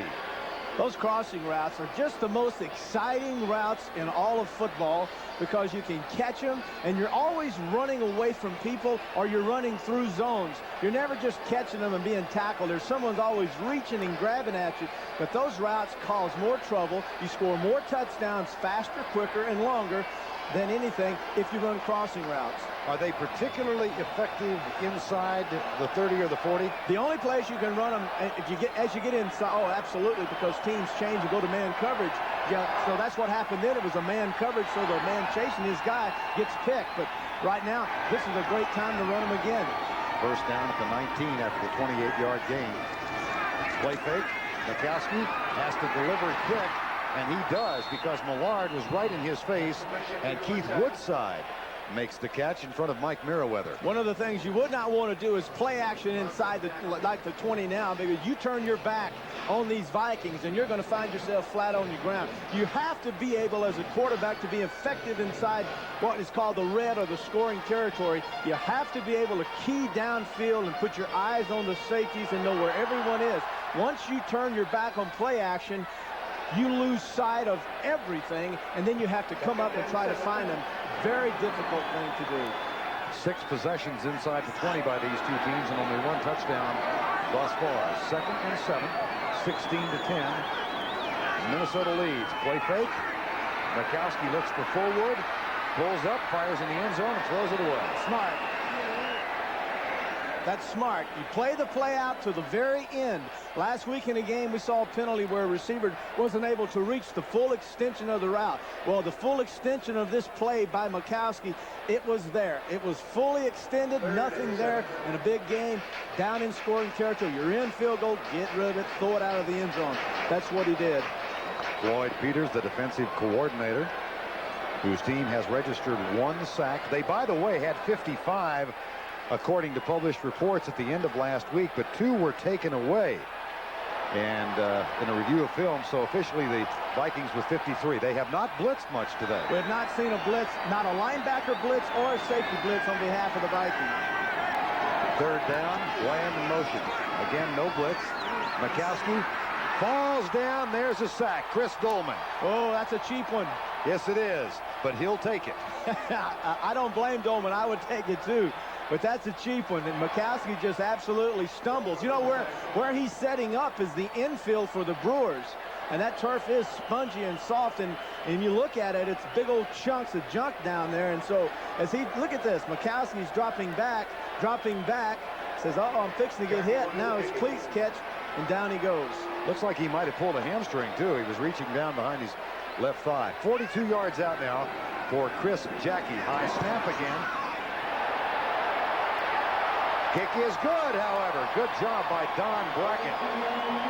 Brad Edwards was right there from Minnesota.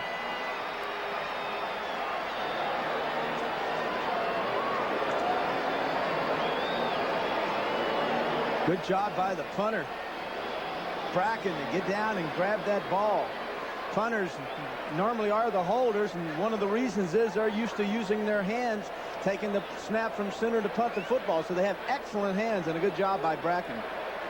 That cuts it to 16-13 with 2:45 to go 3rd quarter. And Chris Dolman gets the sack. He was one of those who had a sack taken away from him last week. So Chris will be more than happy now for the Vikings to get only the second sack of the day for them. And it sets up the field goal by Chris Jackie, the rookie from Richardson, Texas. There's Dolman.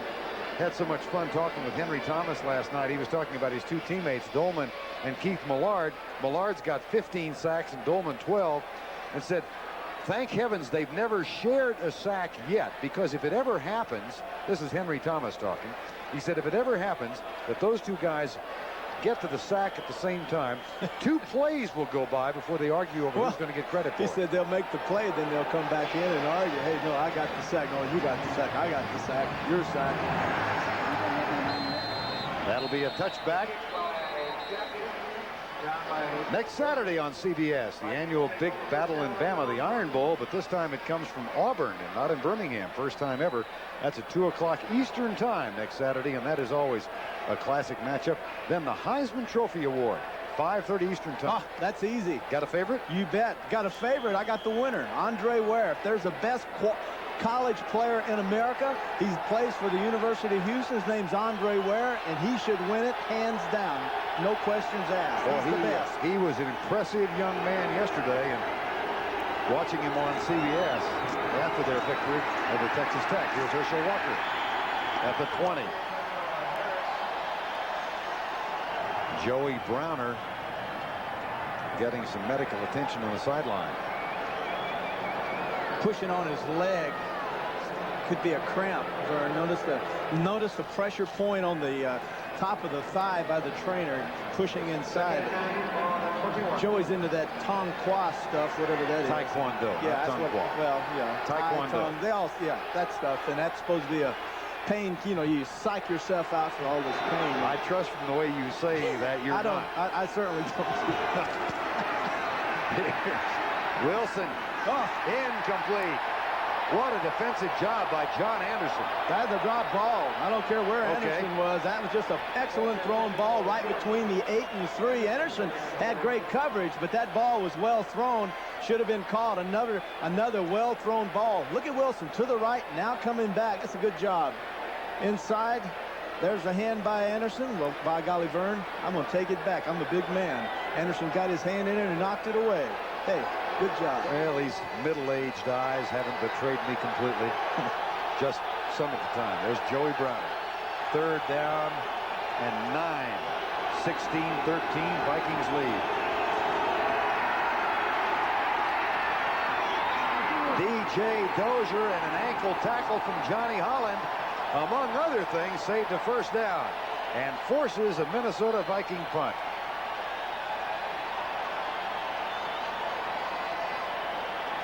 Is this Burns guy, is he honest?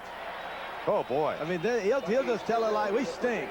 We can't pill a drop. I don't know what's wrong. What's wrong with these guys? Asked him last week if there was some speculation that the long touchdown drive 2 weeks ago against Tampa Bay that sealed that victory was going to turn this offense around, and Jerry said, no way. And it hasn't.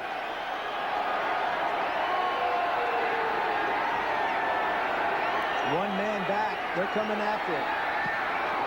Bucky Scribner, no penalty. Scribner wanted one. Jeff Query with the catch at the 41. The rookie out of Milliken. 34-yard punt. Scribner arguing that he was the victim of a collision. Yeah, he's not real strong about it because he's walking off the field with his back to the ref, giving him the business.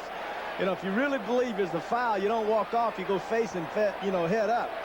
This is just a classic case here. Oh, hey, you can throw a flag for that. There's a rule in there that says if you fake being rough, that's a penalty. You didn't buy Mr. Scribner's act. No, his act was very.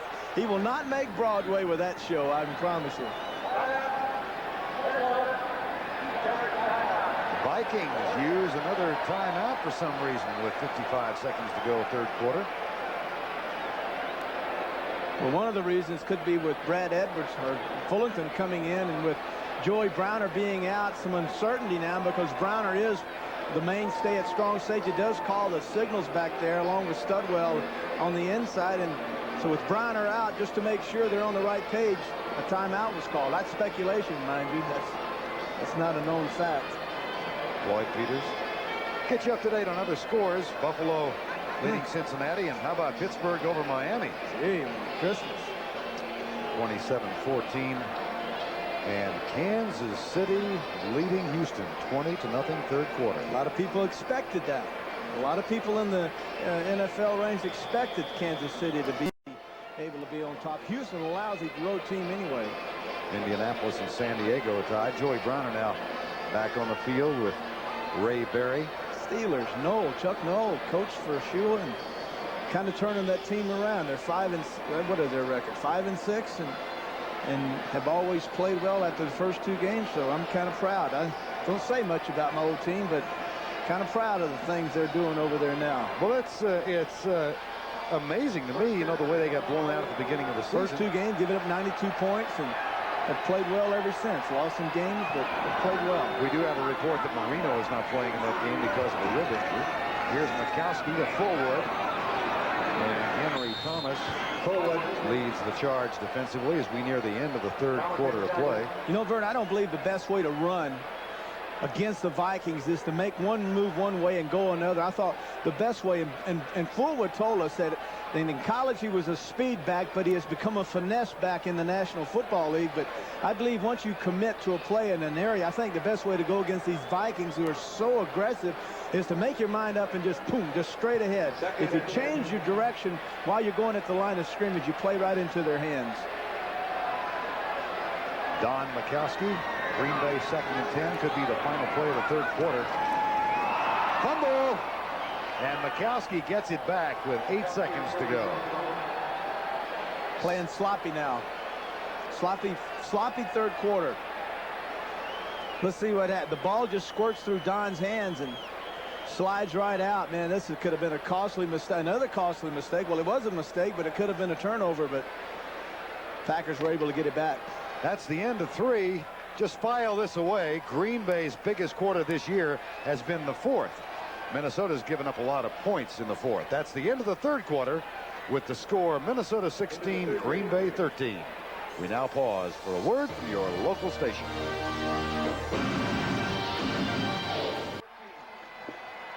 Final 15 from County Stadium in Milwaukee. Packers 3rd down and 14. They trail by 3, 16-13. Again, no blitz. Mikowski, right side. Sterling Sharp caught it short of the first down by 1.5 yards at the 49. He had to come back for it. That is his 8th catch, but it comes up a yard short. Yeah, but you've got to go back. You've got to drive down and drive Michael Brim. You've got to drive him deep enough to allow for the comeback. And once you make the catch, to get the first down. You know, I know that's a good route, excellent route, but you've got to go down deeper because you've got to get the first down. You've got to drive past that route so that when you come back, you're right there for the first down catch. Leo Lewis back to return it at the 10-yard line. Don Bracken's 4th punt. Big play of the game so far, a third quarter pass interception by Joey Browner. Returned 35 yards, and it set up a 6-yard Herschel Walker touchdown run. And Leo Lewis called for the fair catch at the 9. Well, interesting contrast in how these two teams have fared in the 4th quarter through the first 11 games of this year. The Green Bay Packers have scored 95 points in the 4th quarter. That's 4th in the league. The Minnesota Vikings have allowed 90 4th quarter points. That's 24th in the league. So we shall see. So that says that this is the quarter for the Packers to shine, and this is the quarter for Minnesota not to shine so well. That pretty well sums that up. Logic would dictate that. Exactly. First down at the 9. Wade Wilson, right side. Mark Lee was about a foot away. Mark Lee was surprised. He did not have his eyes forward. He took the outside move by the receiver, and when he went out and chased it, the receiver went down the field and the ball landed right in front of him. And it's just a miscommunication between the receiver Hassan Jones and the quarterback Wilson. That ball could have gone back very easily, and then that would have put the Packers in the lead. Wade Wilson, 17 of 25, 233 yards. 2nd down and 10 from the 9.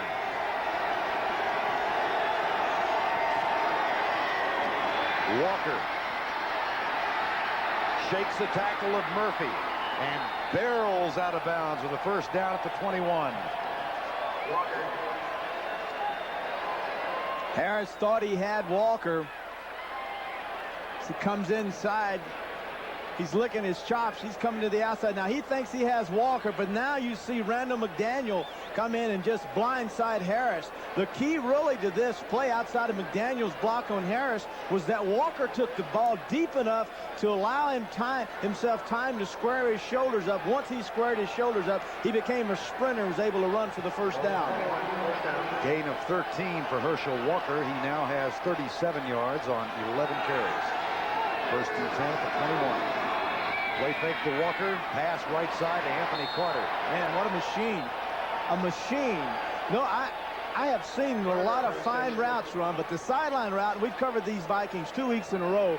But Wilson to Carter on the sideline route, the 10, 12-yard down, break it out to the sideline, is just outstanding. First of all, notice there's plenty of cushion by Lee. He's saying, no way, baby, are you getting deep on me? That allows Carter plenty of time to go down and get past the first down marker, break it out, a beautiful throw by Wilson. Anthony Carter, fourth for 73, first down at the 33. Fake again. There comes Harris. Is it caught or is it trapped? Incomplete. Incomplete. John Anderson. John Anderson doesn't think it's incomplete.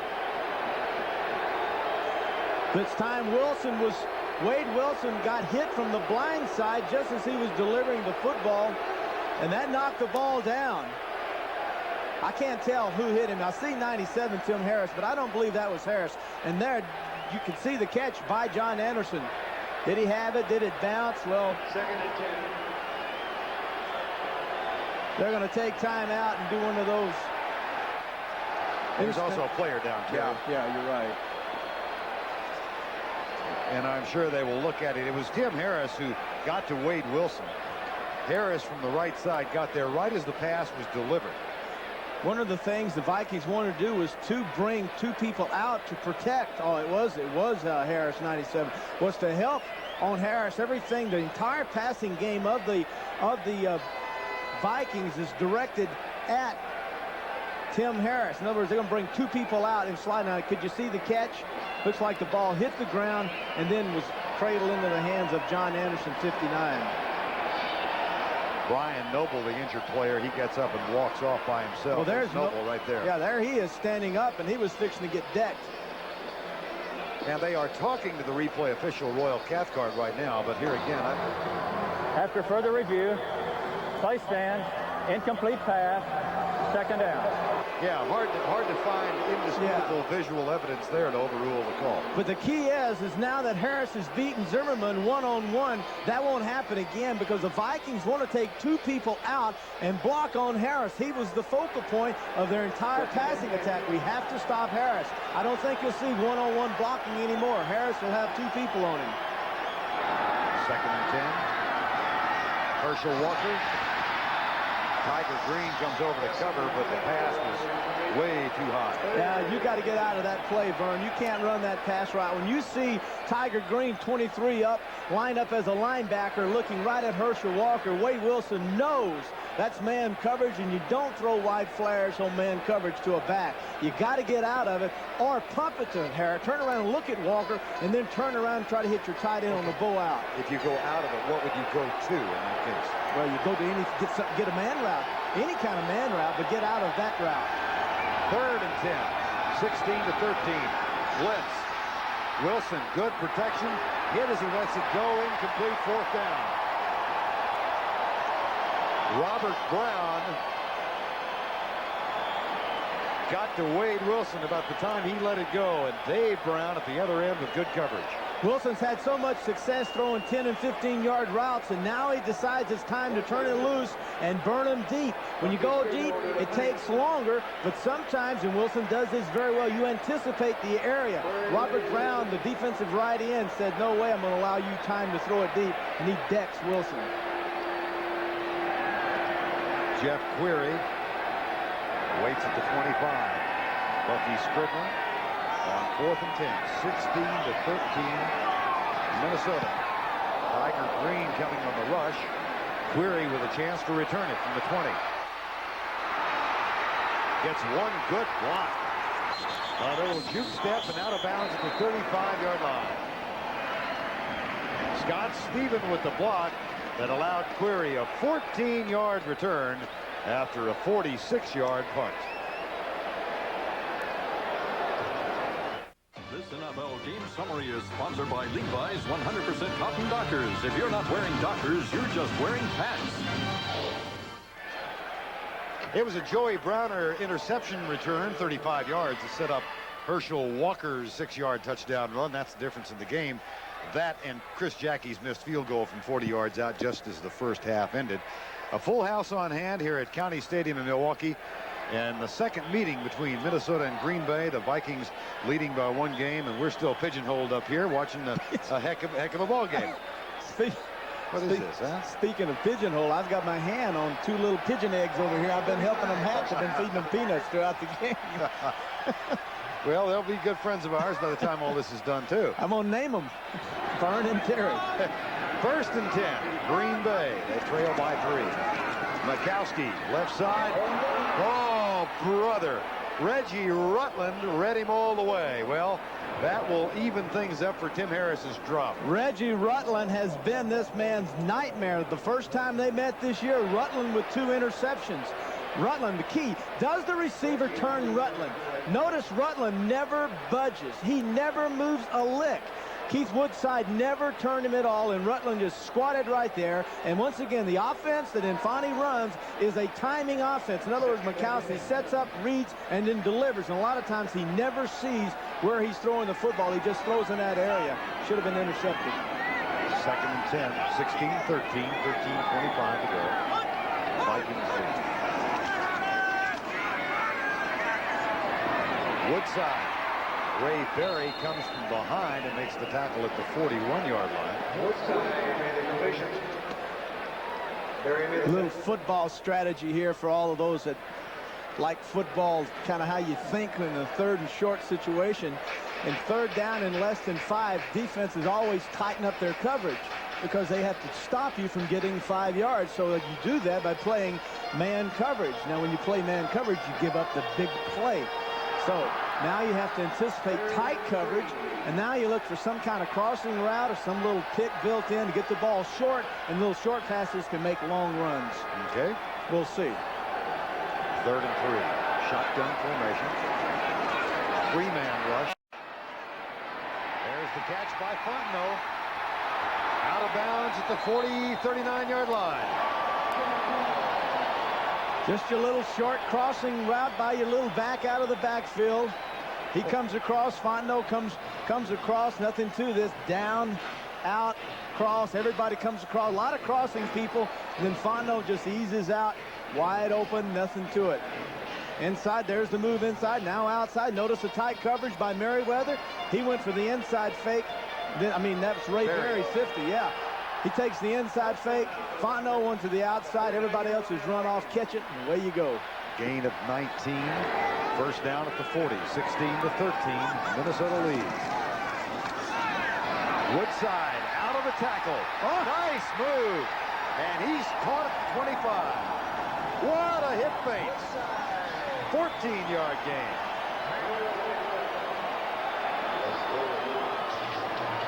Beautiful move by Woodside. It's unusual that after you've busted a tackle to have the energy or the strength to put the move on. But now, no, good break. There's the little break of Doug Martin. Then the fancy move. Man, what a move by Woodside. Gain of 14. 1st down at the 25. Woodside, only his 2nd carry. Lloyd Peters urging his defensive unit on.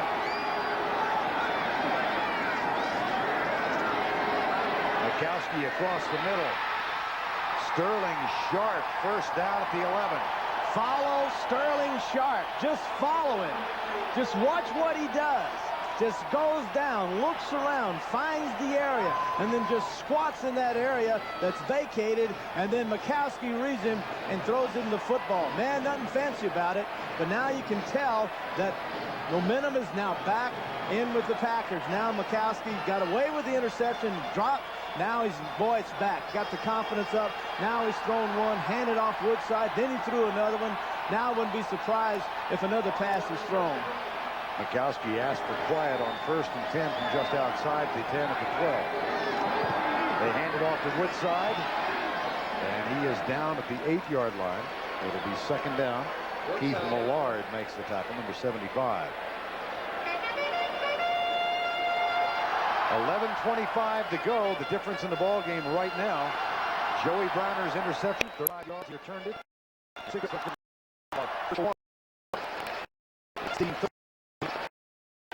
in. And Vikings going to time though. Green Bay has called time. They have a 2nd down, 7.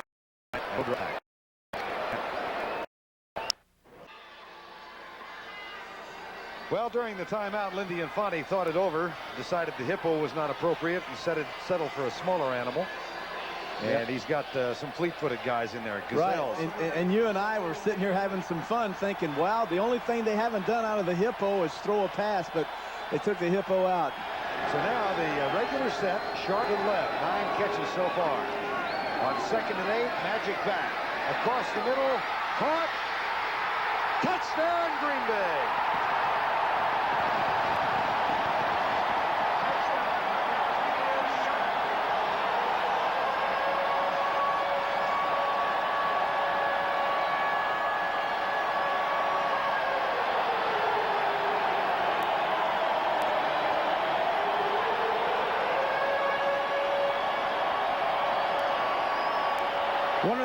One of the reasons that Sterling Sharp, as you look at Joey Browner injured again, one of the reasons Sterling Sharp was drafted as high as he was, not only is he an excellent receiver, but he's extremely strong. Now inside, he reads the linebacker. He stops. He saw Studwell coming in his path, so he stopped. Now he's tackled. But now notice the leg drive as he overpowers Joey Browner to get into the end zone. But the strength of Sterling Sharp was one of the assets he had that made him so very special 2 years ago coming out of South Carolina. There's the read. Excellent mind. Reads it, sees it, now catches it, uses his strength to get into the end zone. That is the 10th catch for Sterling Sharp. Joey Browner limps off by himself.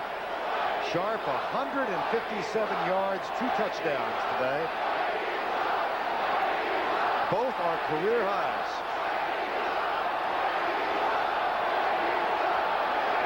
And now Chris Jackie on for the extra point. Jackie will kick the extra point.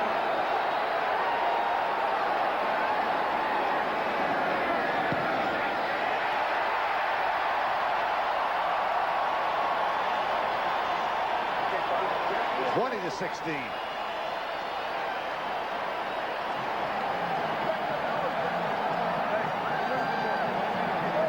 Don Mikowski, 276 yards, both touchdowns to the man to his left. You heard me talk all day about how he reads his linebackers into safeties. Follow 84 and then look for 55. And when you get to 55, I'll circle him and show you what he sees. He comes inside of Berry. Now he picks up the linebacker. He sees 55 right there.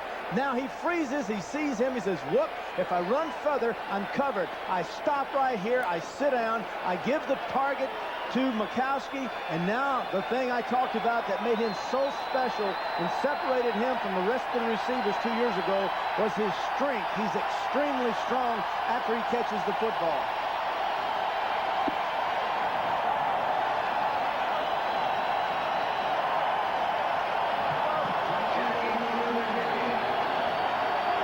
Walker and Dozier are back. Jackie will kick off.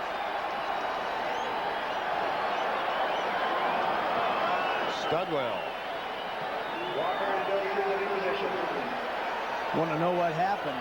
Studwell did his job. He did an excellent job. He played the coverage. Just a smart route, a smart move by Sharp. Walker at the 15. Mike Weddington calls him out of bounds at the 35. 65-yard drive for the go-ahead touchdown. Two things have occurred that have not happened prior to today's game. Until this afternoon, the Vikings had not given up a 100-yard receiver. Now Sterling Sharp has 157, nor a 200-yard plus passer. Don Mikowski has thrown for 276. And there's a penalty on the play. Here's Howard Rowe. Offside. Number 72, kicking team. Penalty decline. First down. Mark Hall, number 72, backup defensive end for the Packers, called off sides. Key drive. Believe me, with 10 minutes and 51 seconds left, this is a key drive. Wade Wilson is having a great day. His receivers are having a great day. Feed him the ball.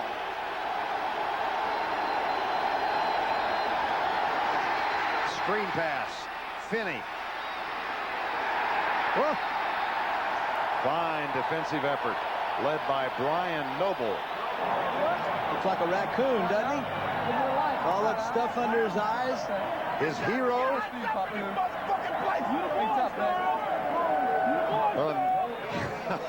Mikowski's language was fine. There was something extraneous in the background.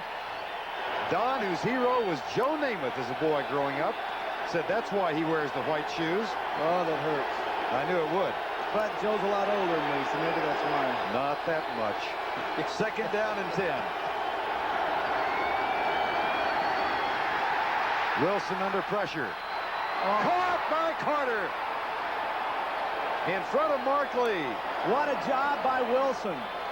The rush had him. He got outside. One of the complaints Jerry Burns had was we saw Wilson get 55 yards a couple of weeks ago. We want to see him take the run. Wilson gets outside, starts the run, realizes he's going to be stopped, unloads the ball, and Carter makes a great catch. But Wilson threw this football once again way before Carter ever turned around. So Wilson had to anticipate the perfect spot that Carter would be, and he did it. A fine job by Carter of adjusting and making the catch. First down at the 47. Play fake. Carter, first down inside the 35. Uh-oh. Playoff time, Verne. Playoff time. Champions are rising to the occasion. Carter's been hurt. It's not playing like he's hurt now. They sense that this is an arch rival. Lee lays to the outside, and then the slant route, most dangerous route as a receiver, because you see Audrey McMillan, 26, come across. Chuck Cecil, 26, come across to make the hit. A lot of collisions on slant routes.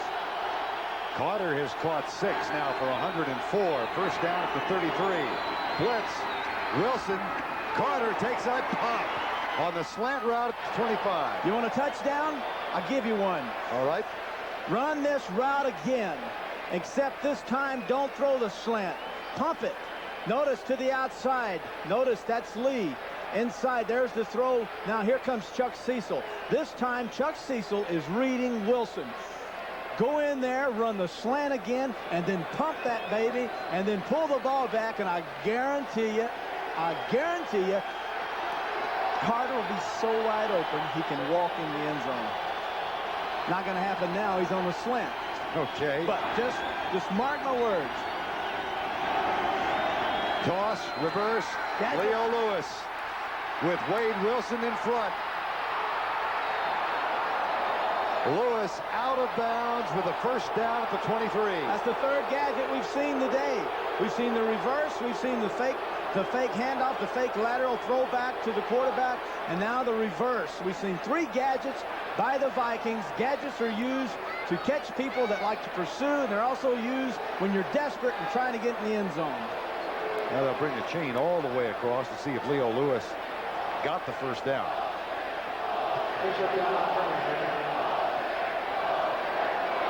20-16, the go-ahead touchdown scored Sterling Sharp from Don Mikowski at the end of a 65-yard drive.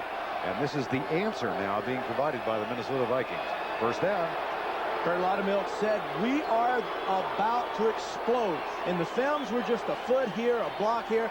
We're about to explode. And I would say today that the confidence of Wilson is at an all-time high. You look at Laudermilk, at an all-time high. Now Carter's playing like he's never been injured. And now Herschel's running well. So I see now the offense of the Vikings coming around. Walker to the right, Finney to the left. First and 10. They trail by 4. Play fake. Wilson. Steve Jordan. First and goal at the 5. Where have you been, Steve? That's a gain of 18. First and goal, Minnesota. A lot of question marks about Bob Snelker. Not right. They should never been even brought up. This man is a brilliant offensive coordinator, but when your offense doesn't execute and when you have people hurt and you can't execute on offense, he's the gentleman with the glasses, Bob Snelker, who has been taking the heat. But I, for one, believe in his offense. I've seen it done. It is one of the great offenses in the National Football League, and now you're seeing it run with people that are healthy. First and goal on the 6, 8.5 remaining in the game. Walker. It'll be second and goal from the 4. Herschel Walker's 12th carry of the ball game. Can't you just see how an offense, can't you just see Wilson? You and I have covered him this year, and we've covered this team. Can't you see how confidence just all of a sudden, just, oh, yeah. The helmet's about to blow off his. In the 4th quarter, Minnesota has scored only 24 points, and Green Bay has allowed 39.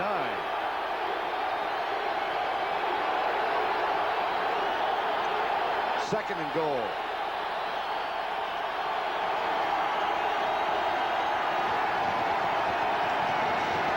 Walker, third and goal.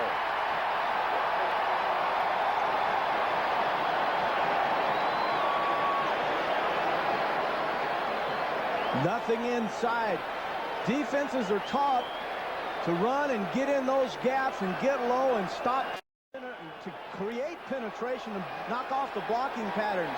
So it's very difficult to run through the middle without going over the top. The other way to do it is play action and get outside. Take your 2 tight ends and cross them and run them back out in the flat and get your quarterback with some options. That's the third thing that you can do. Either pitch it to Herschel wide or do a play action. Third and goal from the 2. Timeout called by Howard Rowe. Nope, it's called by Minnesota. 1 timeout left for Wade Wilson and the Vikings. In the meantime, they're down by 4.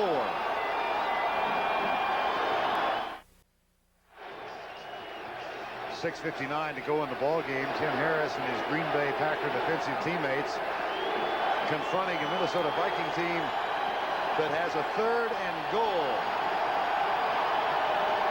And they trail by 4. At this time of a football game, that waving your arms is not going to have any effect on these Vikings. They could care less about this crowd. Walker. No.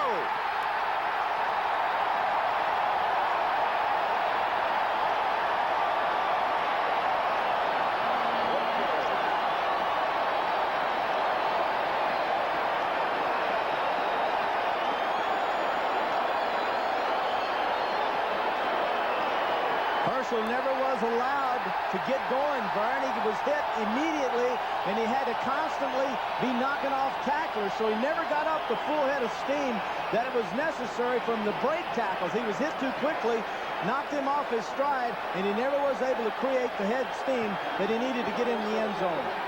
And once again, inside the 10, Rich Carlos. 19-yard effort. That's his 4th field goal today. But it only brings Minnesota within 1. They could have had the lead. It's 20-19 with 6:07 remaining.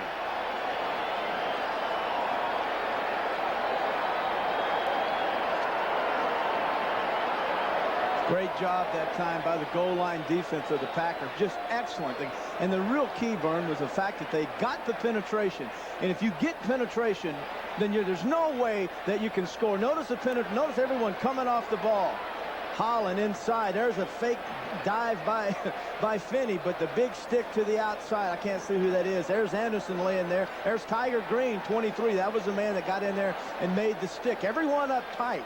That's why you as a quarterback say to yourself, that's why you do play action down here, because you get people like Tiger Green and these linebackers who commit to the first movement of the quarterback. So if you move right and fake a handoff, they go that way. You counter by coming back and dragging tight ends across and putting backs in the flat. You give yourself options. When you hand the ball off, there are no options.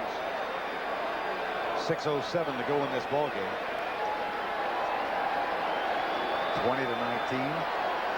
Herschel Walker denied the touchdown. He now has 14 carries for 42 yards. And Green Bay, with a victory, can pull into a tie for the division lead with 4 games left. And they finished 5th a year ago.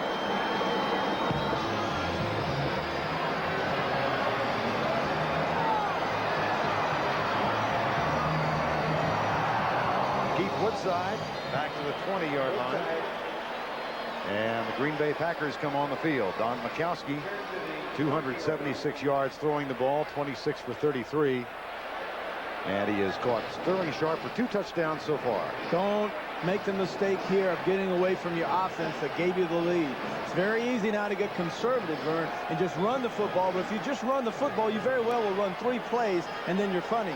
It's very important now. Don't get away from what got you and gave you this lead. If you have to, do your play action.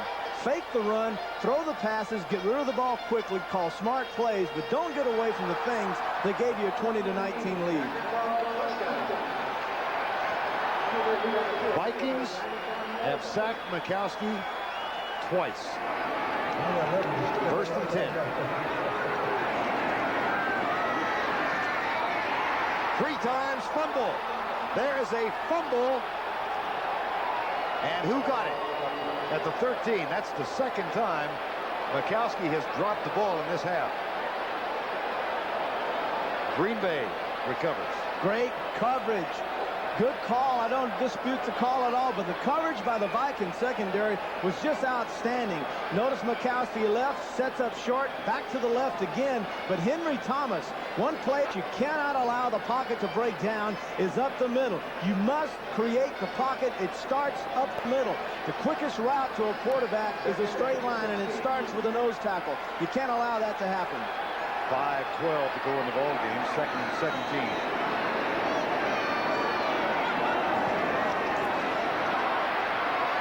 Into the flat, incomplete. 3rd and 17. Peekaboo. Yep, Brent Fullwood. That's a peekaboo. Had his eyes on it, saw Merriweather coming after him for a head-on, took his eyes off of it. 3rd and 16. Pittsburgh continues to roll over Miami. Woo. And Kansas City all over Houston. 34-6. Outside the house of pain, they play like the house of shame, don't they? Lindy and Fonte, Terry said, what did the game mean to you? He said, well, I know if we win, we're tied for the division. If we lose, we're 2 back with 4 to play. He wasn't thinking losing. He was trying to be quiet and calm about it, but you could sense the purpose in the playoffs and how badly this team wants it. 3rd and 17. Majkowski, right side for Sharp, tipped away. Michael Grimm. Oh, what a big play. Number 44. It's 4th down. If I were going to double a receiver, who would you double? I think he would double Sterling Sharp. But who did not get doubled? No, it wasn't Sterling Sharp. He had this man by himself. Michael Grimm, 44, coming in on the nickel situations, did a super job that time of covering Sharp by himself. Vikings will get it back with less than 5 minutes to go. Last week in a similar situation, Don Bracken shanked one 30 yards to give the 49ers a 1st and 10 at the 41. And the Packer defense held them. Here's Lewis, and what a roll for Green Bay. Man, you got to get up there, and you've got to catch that ball. You got to run, Leo Lewis, and get up there and fair catch that ball at about the 47. That thing rolls another 15 yards. Your team's behind. You got to hustle up and make that grab. 4:46 to go. The Vikings have used 2 of their timeouts already. It's 20-19. Slant. You still like the touchdown? I'm telling you right now. Slant pattern? I'm telling you, if I'm up in this press box and I'm watching this game and I know offense at all, I'm going to run that slant and go. I'm telling you, it's a touchdown. Carter, left side. Play fake.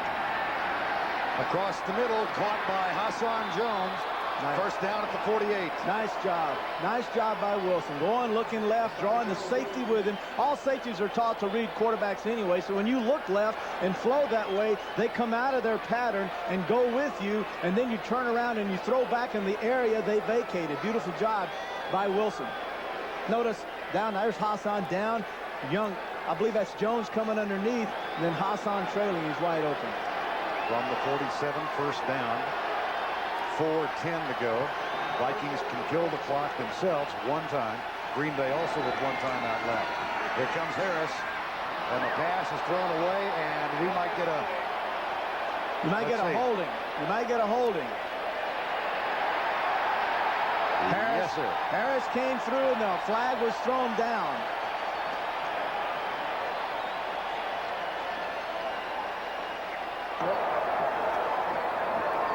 Holding. Number 65, offense. Grabs the ankle, 10-yard penalty. First down. See, big guys like Zimmerman are really good against big guys that are bull rushers. But this Harris guy is a linebacker converted to defensive end. So he's a quick guy. 65 to your left. It's a big tackle going against a quick linebacker, and it's almost a mismatch. Although Zimmerman's played him extremely well all day long, that was one time he got caught. First and 10 at the 20. Slant, tip, intercepted. Dave Brown.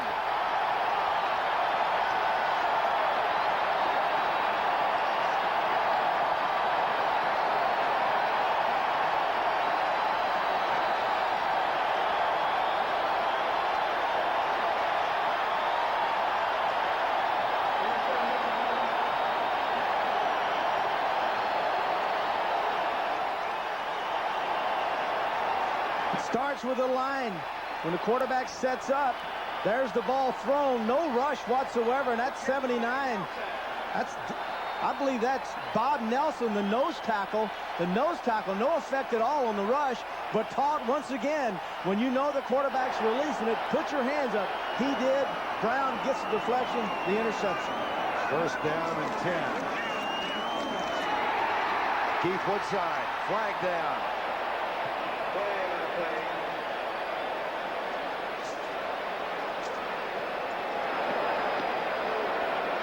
Yeah, that hurts a quarterback, not this penalty here.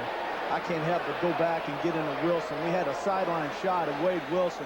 Had his best game of the year and come back and just played a whale of a game today and overcome. And looks like his confidence is... Holding. Number 65, offense. 10-yard penalty. First down. Looks like his confidence is back, and then to throw a pass, a slant pass, which his man was wide open, and then to have a lineman, Nelson, deflect it, and it's going to go down as an interception by Wilson. It's going to look bad, but it's nothing he can do about that. You're taught as linemen to cut those guys. When they go up in the air, you cut them. But that time, there was no cut on Nelson. He deflected it and right into Brown, who was sitting right there waiting for the interception. Dave Brown, second of the season, but 58th of his career. First down, 20. Forward. Oh, does he hit Travis Curtis? Gets him right at the chin. Choppers. Well, this is kind of what we expected. I think we said we'd need more policemen at the end of the fourth quarter, but that's when the fireworks are going to start, especially in a close game. But Curtis got that shot on Fullwood, and Fullwood, by being spun around, lost sight of the safety, Travis Curtis. There's the reach. There's the spin. Now watch waiting. There's the shot. Oh, I see what happened now. That hand to the face is what got Fullwood all upset. Don't blame him a bit. Had it been the helmet, he would have probably knocked him out. And there was a flag. Personal foul. Number 49 on a defense. Unnecessary roughness. 15-yard penalty. First down. Well, they did call it, didn't they? I didn't see the flag. I didn't realize they had thrown the flag on him. Came away from the play, and we were concentrating on the replay at the time, but they didn't go it. But Verne, was it really deliberate by Curtis? It looks like he's caught off balance and throws the hand back. It was not. It was after the play. Okay, there it is. What's this with the legs? Kick. The kick. Yeah. The kick. Okay. That's yeah, where the I flag wondered. came. I didn't know. I didn't think the hit, the initial tackle, was the reason for it. That looked like a good shot. First down at the 37-yard line. Green Bay holds on to a 20-19 lead.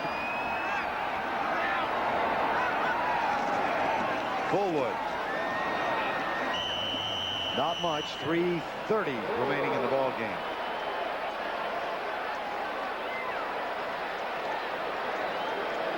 Ray Berry with the tackle. With a victory, the Packers would climb into a tie with Minnesota for first place with 4 to go, and Chicago could join them with a victory in a game that has just started and is coming up for most of you around the country. That would bring, if the Packers win this game, they're through with Minnesota. Right. I believe, do they have Detroit? Chicago and Minnesota play next Sunday, as a matter of fact, in Minnesota. And Green Bay has another game left at Chicago. Interesting. The Packers have 3 of their final 4 on the road. Here's Mikowski. Flag down. Mikowski. Oh. Whoa. Whoa. Merriweather. Had it. Fullwood going up. Doggone knocked the ball. Doggone nearly knocked that ball into Merriweather's lap for a gift that could have been a touchdown. Surprised Merriweather as much as it surprised us. Look at this. Here comes Mike Merriweather. There's a deflection, or the knockdown, attempt at a knockdown by Fullwood, and it lands right in Mike's breadbasket. Illegal motion, number 67, offense, 5-yard penalty, second down. Billiard, I believe.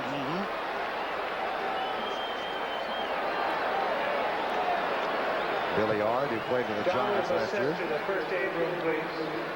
Take a look at the Packers' schedule. They're at Tampa Bay, then Kansas City at home, and they wind up at Chicago and at Dallas.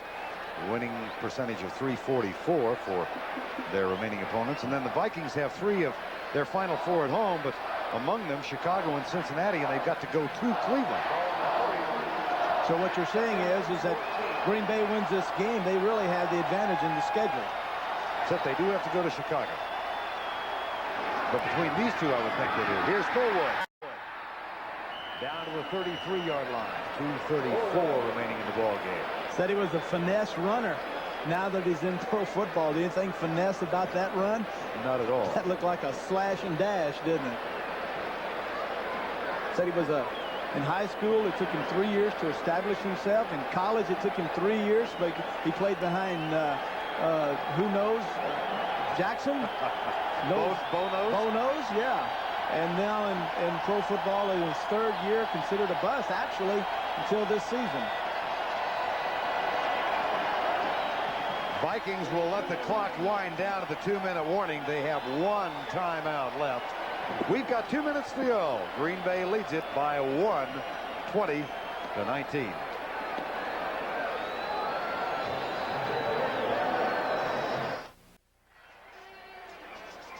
Wade Wilson wants one more chance. His team trails currently by 1. 2 minutes to go. The Green Bay Packers have the ball on 3rd down and 7 at the Minnesota 34-yard line.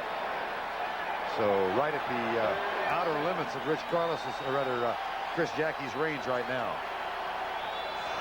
2 minutes to go. Both teams with 1 timeout left. Out of the shotgun. Sharp has caught 10. Low snap. Mikowski picks it up and is sacked and dropped by Henry Thomas. His 2nd of the day. And Chris Dolman was also there. Good coverage. Excellent coverage. Trying to get the ball to Fullwood out of the backfield. The same pass that Mikowski ran earlier in the 3rd quarter. The option route. Trying to get the ball to Fullwood. Good coverage on him. First of all, he fumbled the snap. But then the fumble to pick up. Fullwood's covered now, looking for someone. Everyone was covered downfield and nothing left to do but either eat the ball, which is what he did, or throw it away. Henry Thomas and Chris Dolman And among other things, that took Green Bay out of field goal range. There's Hassan Jones.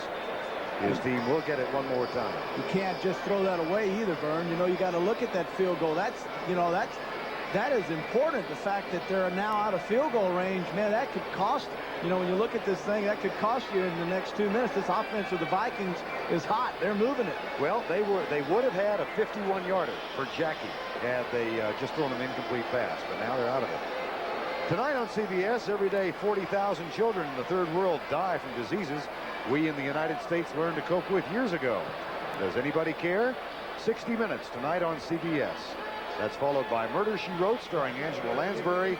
And then to conclude America's Homecoming Week on CBS, a CBS special, 50 Years of Television, a golden anniversary, hosted by Walter Cronkite, Carl Reiner, and Jane Seymour, all tonight on CBS. 4th and 11. Brackett. Nice and high. Leo Lewis, fair catch at the 12-yard line. Vikings get it back with 1:44 remaining and no timeouts. Yeah, the route that the Vikings have been running all day is the sideline route. The way to run the sideline now might be to take it 20 yards deeper, because if these Packers come and rotate their corners up, the big void will be deeper down, but it'll be on the sideline. Not only will that allow you to get the completion, but also to stop the clock. Otherwise, you can throw it deep over the middle. There's big areas there, but you only have one timeout, so you got to be careful there. Carter comes left. Jones goes right. Gustafson in a slot to the right.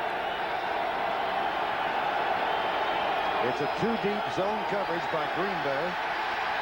Wilson left side for Carter, incomplete. 1:38 remaining, 2nd and 10. You know what they did that time, Verne? They gave Wilson the two-zone look, but then they turned it and turned a two-zone, you ready for this, into a two-man. You can't tell here, but look at, you notice 23 Tiger Green, he's over Herschel Walker. Notice he goes up to take Herschel, and now 50 Holland, he comes out to take Finney. That told Wade Wilson, the quarterback, that it was man coverage. Right now it's 2nd and 10. Same look. Same coverage. Wilson goes deep for Carter. Intercepted by Dave Brown.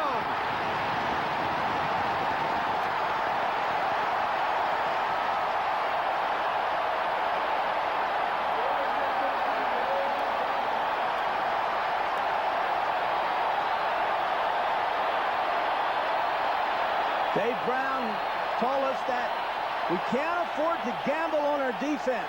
We have to play the coverage and not try to force the interceptions. Let them come to us. That time, Dave Brown played his man like flypaper. Man, he is all over. Notice that it's man. Notice everybody coming up covered very tight. There's the coverage by Brown. Excellent coverage. A nice ball, but of course, it's just not the place to throw it. Dave Brown didn't force the coverage, and when the ball came to him, he seized that opportunity to make the interception. I played with this guy in his rookie year out of Michigan. We kept him get this, we kept him 1 year, and then we booted him out to Seattle. Can you believe that? And now he's got 59 interceptions in the National Football League, a future Hall of Famer more than likely, and we could have had him in Pittsburgh. Unbelievable. Vikings can't stop the clock.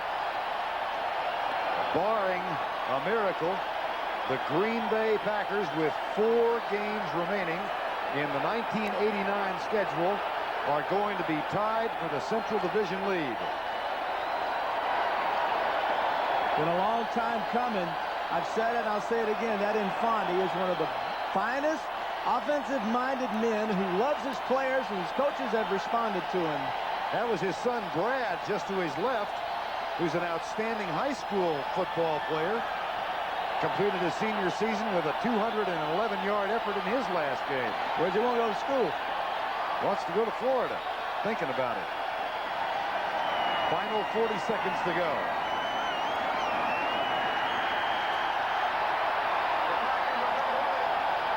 Standing ovation for Lindy Infante and the Green Bay Packers, who are tied at the top.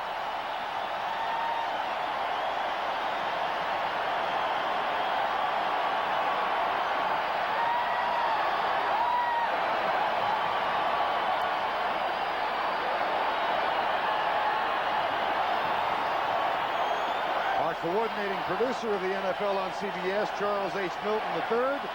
Today's game produced by Dave Michaels and directed by Andy Kindle.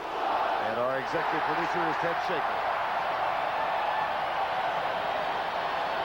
Our Miller Lite players of the game: Wade Wilson from Minnesota Vikings and Sterling Sharp, who had 2 touchdowns and 10 catches for the Green Bay Packers. They've been chosen as Miller Lite players of the game and qualify for Player of the Week honors. A $1,000 donation will be made by the Miller Brewing Company on behalf of the players to United Cerebral Palsy. Stay tuned for Game 2 of our NFL doubleheader, where you'll see either the Bears take on the Redskins or the Buccaneers and the Cardinals. CBS Sports coverage of the National Football League will continue after these words from your local station.